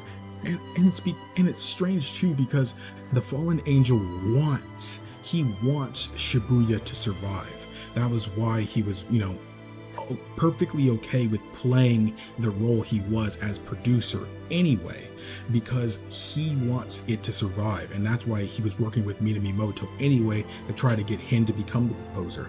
Wait, what? I really want to see Angels and Higher playing the roles with you too. I wonder if the anime will be a movie format or 12 episodes. One thing I noticed too, I mentioned it earlier, but when we see Coco reviving minamimoto at the end of a new day, was he specifically didn't have any wings either.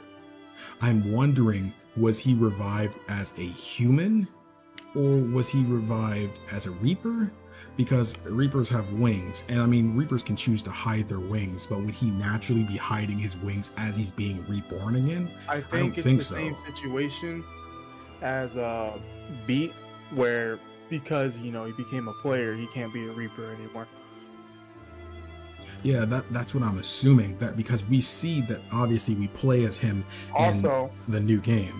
I think because it's a new game that they're playing, he can't be a Reaper again, since I mean, technically you can, because there are the other Reapers that restart their role, but I feel like his case is different. Hanakoma didn't make Joshua the composer. Okay.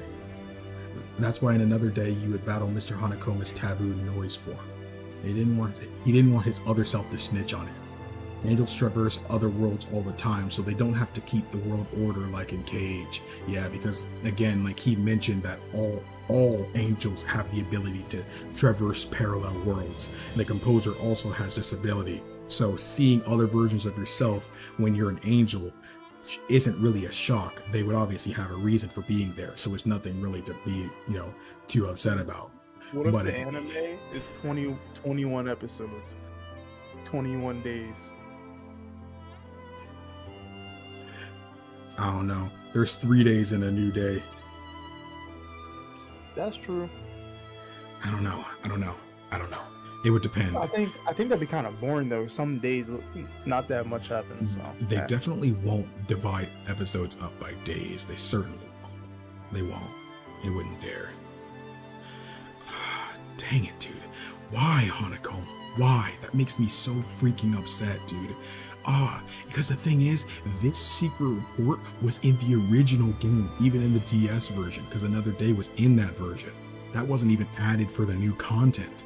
And the fact that people have known that for the past 11 years and I'm just finding out, having played this game 2 times now, freaking sucks, bro. That's crazy.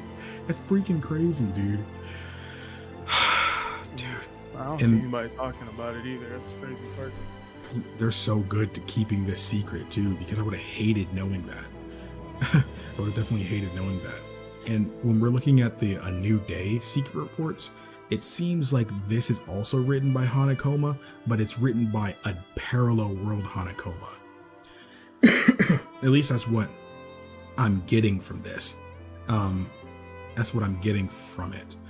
So, and when he said that he was trying to save both boys, he was working with the other version of himself from the outside to end up getting this to work. But which version of him was he working with? Was he working with the fallen angel version of himself, or was he working with someone else? Because it wasn't just that he was a noise version of Hanakoma, because the world that was made when Coco did that was also a parallel world, he said earlier on. It was actually a pseudo-parallel world, artificially constructed by breaking down and forcibly rebinding the soul from various noise. So it's like, that was a legitimate parallel world. That's why things look so different. Like Kiraya and what's-her-face, Pinky, their personalities were reversed. And Shiki and Rhyme were acting kind of reversed too. You can just tell that it's strange. She seemed like what the biggest factor that made it seem not right was when Shiki had already partnered with Rhyme, and they had said, okay, well, the mission, we got to get out of Shibuya, see you guys later. That Shiki would not have said that. She would have said, let's work together on this, because it's better, 4 heads are better than 2 kind of thing. So it's like, that's what she would say, as she said something similar in the original game. But the fact that she didn't say that, it raised some alarms in Neku's head, and even Beat knows his sister. So it's like, it makes sense for him to not really fully like what's going on here. He definitely understands something's not right, even though he's too dumb to really pinpoint what it is, because he still knew something wasn't right with his sister. Could you see all this being integrated into Quadratum? Well, Quadratum is literally Shinjuku. Quadratum was modeled after real-world Shinjuku, and as far as we know, Shinjuku and Shibuya are literally just that. I'm not too sure if in a parallel I don't know if all world, this will. I feel like all this stuff here matters more to the next game. I'm wondering how they're going to complement both of them, because I know Sora's going to participate in the Reaper's game in some fashion. He woke up in the Shibuya Scramble, and they would not have made him wake up there specifically if there wasn't reason behind it. I promise he wakes up just like Neku though. And some people tried to combat me and say, oh, Sora's not in the Reaper's game, he doesn't have a timer on. And I'm like, well, first off, play the game and you'll understand why that sounds silly. One, they hardly even use timers outside of the first freaking week of that game. And 2, they don't actually get the timer until they've been issued a mission. So, and it makes even more sense now too, because Sora has a phone that he can receive missions on. So it's like, they plan this out. They plan this out, bro. I promise you they plan that out. And the fact that it also makes sense now with the parallel world situation, which they did go more in depth about in A New Day, it makes sense now how they were there in the world in Traverse Town. That was a parallel world version of these characters.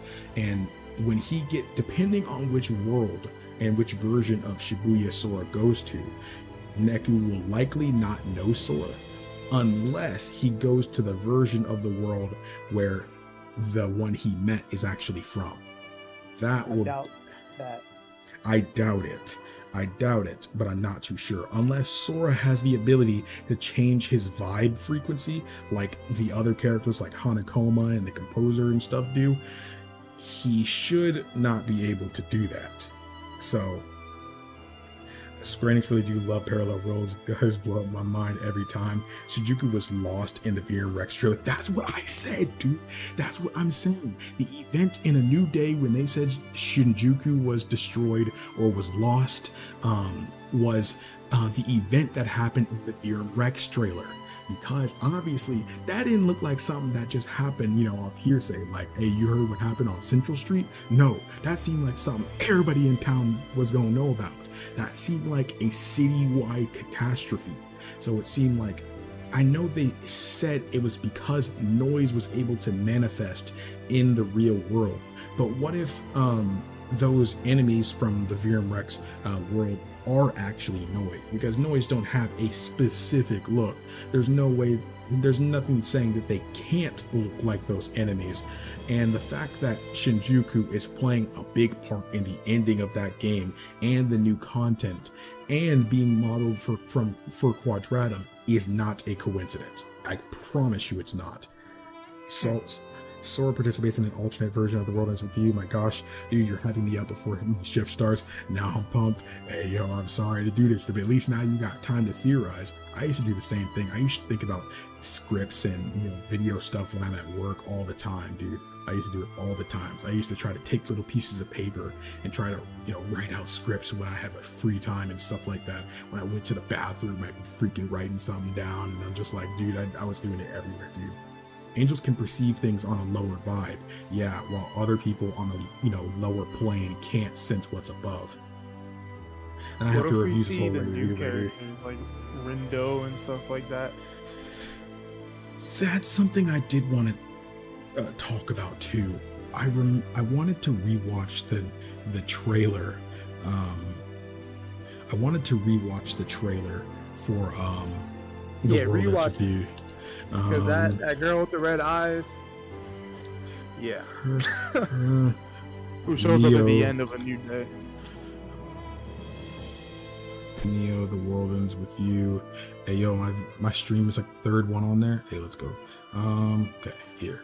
Let's go. Will this capture it? No, it's going to. That game is gonna slap so hard. That game is going to absolutely slap.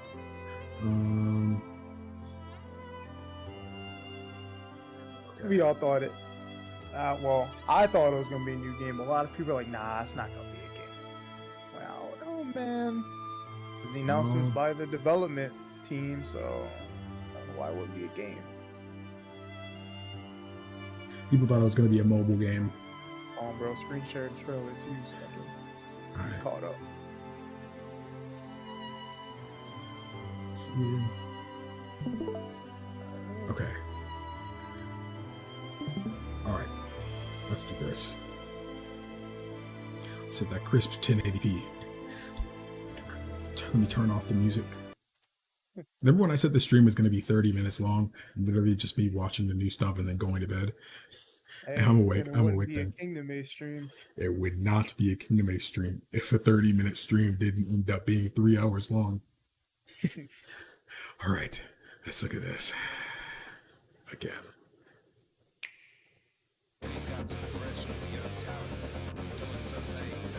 Oh, it's Korean auto-generated. Never mind. Okay, this is Shibuya. Okay, so I want to make sure. Wait, bro. I'm gonna turn this down because it definitely looks like it's too loud.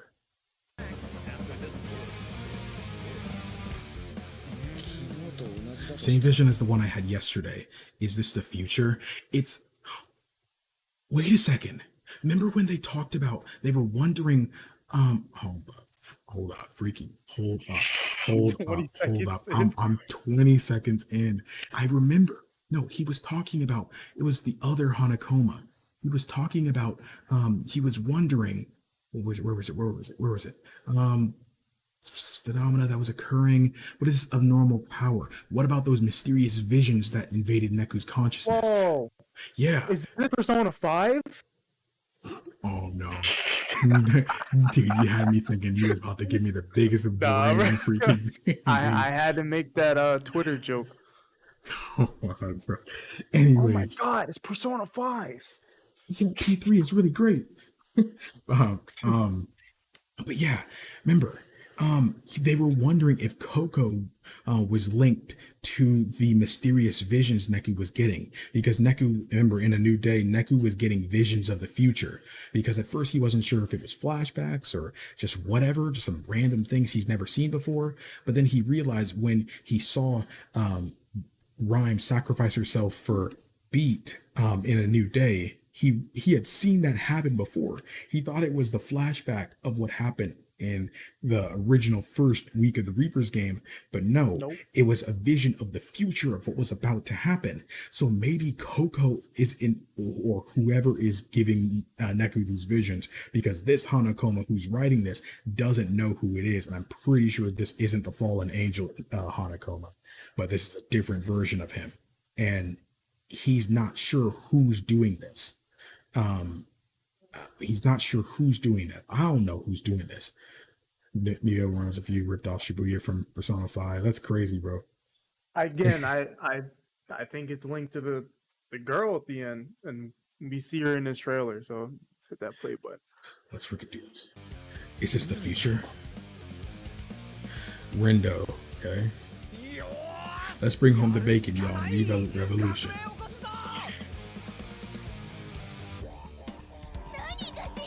So Reaper's game is most detestable. I give it a negative 200 out of 10. She's gonna be raw. The GOAT.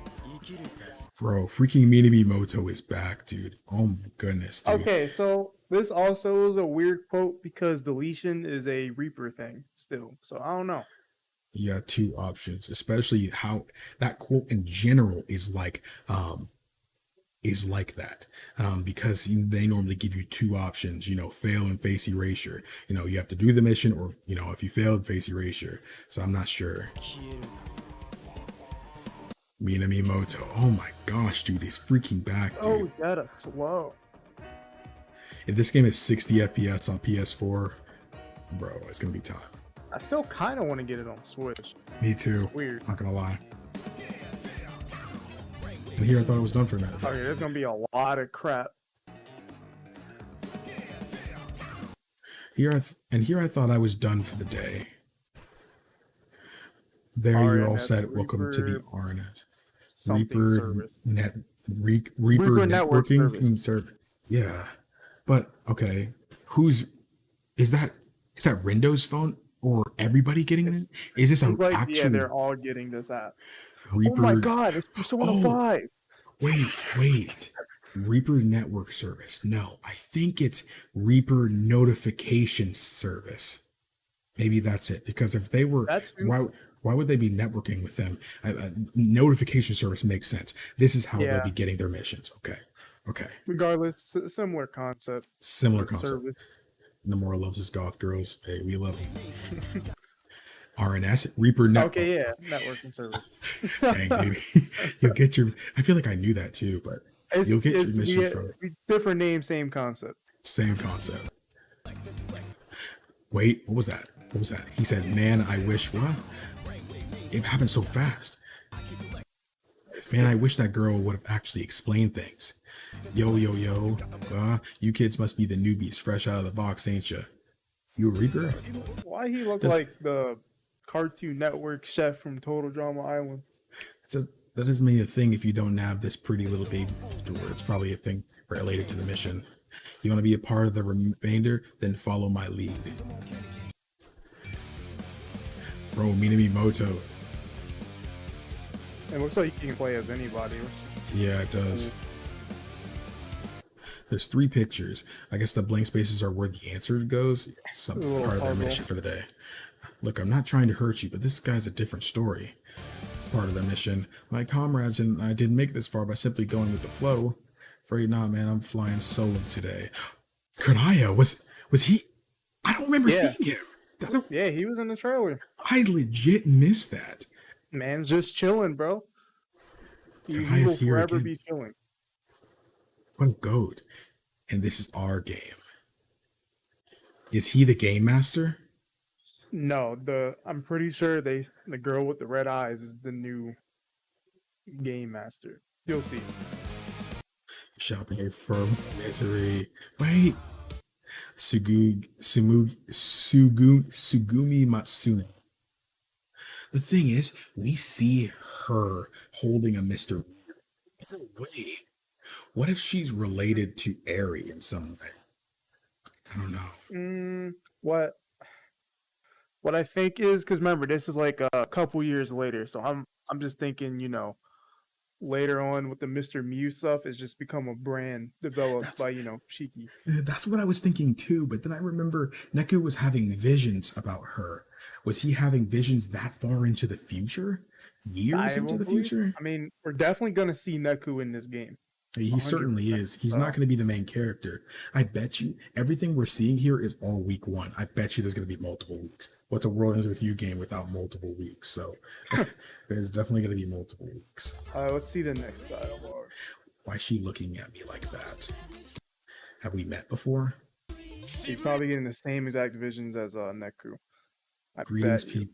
Sheeple of Shibuya.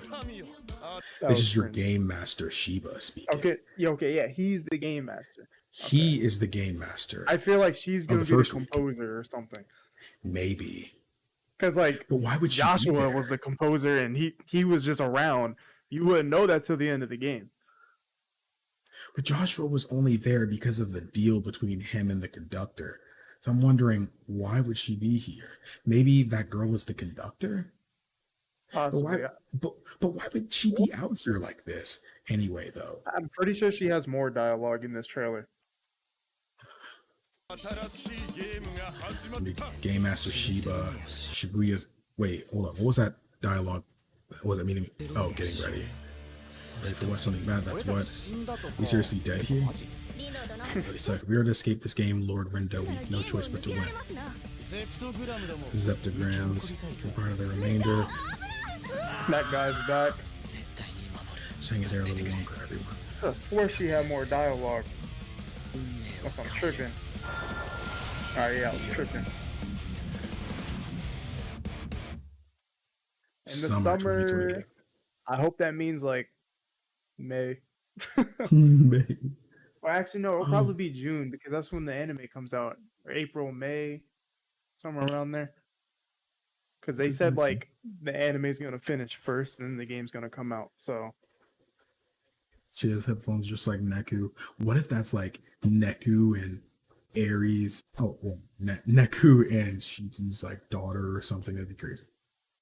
I've done in a couple years. They're in college now, so I doubt she's the conductor. They're at most 19. He is. Dude, I feel like I didn't learn as much as I wanted to from that trailer, but I feel like they did that on purpose. They introduced who we needed to see. We see Minamimoto's here. We see Karaya's here. We see that this game is taking place in Shibuya because they did emphasize that games take place all around the world in other places too. There are other composers, but this is just Shibuya's game. So you'd think that this game, if they were making a sequel, it would take place in Shinjuku, but it's not. And I'm wondering if this is years later, what the freak happened to Shinjuku? Are we going to even find out?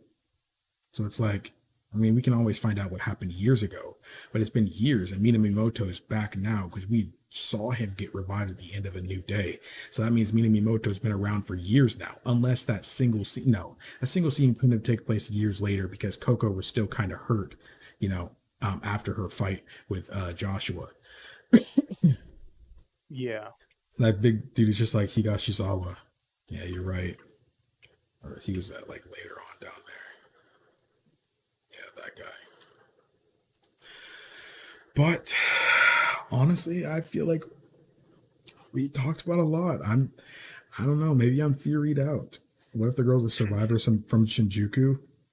I don't freaking know. We don't even have enough info. I need to dig deeper. I feel like there's a layer I'm not digging yet, but I will most certainly do that. I know we kind of talked about it earlier on, but I like especially I didn't really talk about it. Oh, I I talked about it. You guys haven't heard it yet because the video's not out yet. Um, but I think I mentioned it in a previous stream though. But I really am planning on tackling character analysis and video analysis and game story structure analysis type stuff next year. I love how he's wearing Jupiter of the Monkey clothes. That's funny. Check out somebody's Reddit theory. Reddit theories is how I be moving after I watch something that hits different, like Evangelion. Oh man. But I think that's going to be it. Danielle, thank you for sharing out the stream a few minutes ago. I saw. Thank you. Um, I don't think he looks like Roxas. I feel like everybody think Oh, every blonde-haired character looks like okay. Roxas. I heard that a lot.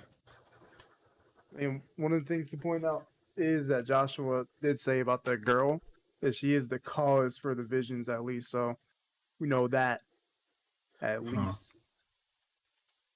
Freak. And she's the cause for Rindo too at that point then. Freak, dude. Oh man. Dude, this was a freaking great stream, dude. I did not think this finale was gonna hit like that. Like we got kind of emotional in the last stream, but man, this stream kind of blew that one out of the water. I really enjoyed that. You guys were really active during the reading of that stuff, and I really did appreciate all of that. And you guys watching the New Day stuff with me, it was really good. It was really freaking good. I'm gonna try to cut that up and make it its own video. That probably won't be uploaded till next year. It'll be uploaded, of course, after the channel update tomorrow. But that's going to be it for this stream. Shout out to my boy Jaden2602 who accompanied me at the end, as I did not want to be alone. I needed to talk about something. I'm probably gonna go to bed very shortly because y'all know how it be. Y'all know how them secret reports were long as freak, dude. They were long as freak, dude. There was like 25, 28 of them things. I read them straight, dude. That's going to be it. Thank you guys so much for watching. If you haven't already and you missed some parts you may have enjoyed, or you want to just go back and check out some moments that you might have not gotten to see, here's the playlist for The World Ends With You that you guys can see. It is fully up to date, even with this current stream. You'll be able to check out this stream shortly after it ends, because YouTube has to process the stream. So I'd say come back in like 20 minutes or so and you'll see them. But other than that, thank you guys so much for watching. Oh, wait, actually, there's one more thing I can do. I did shout out my boy Jaden2602, but here is the link to his channel right here. You got some good stuff over there, so make sure you pay him a visit and let him know that your boy KingdomAce sent you.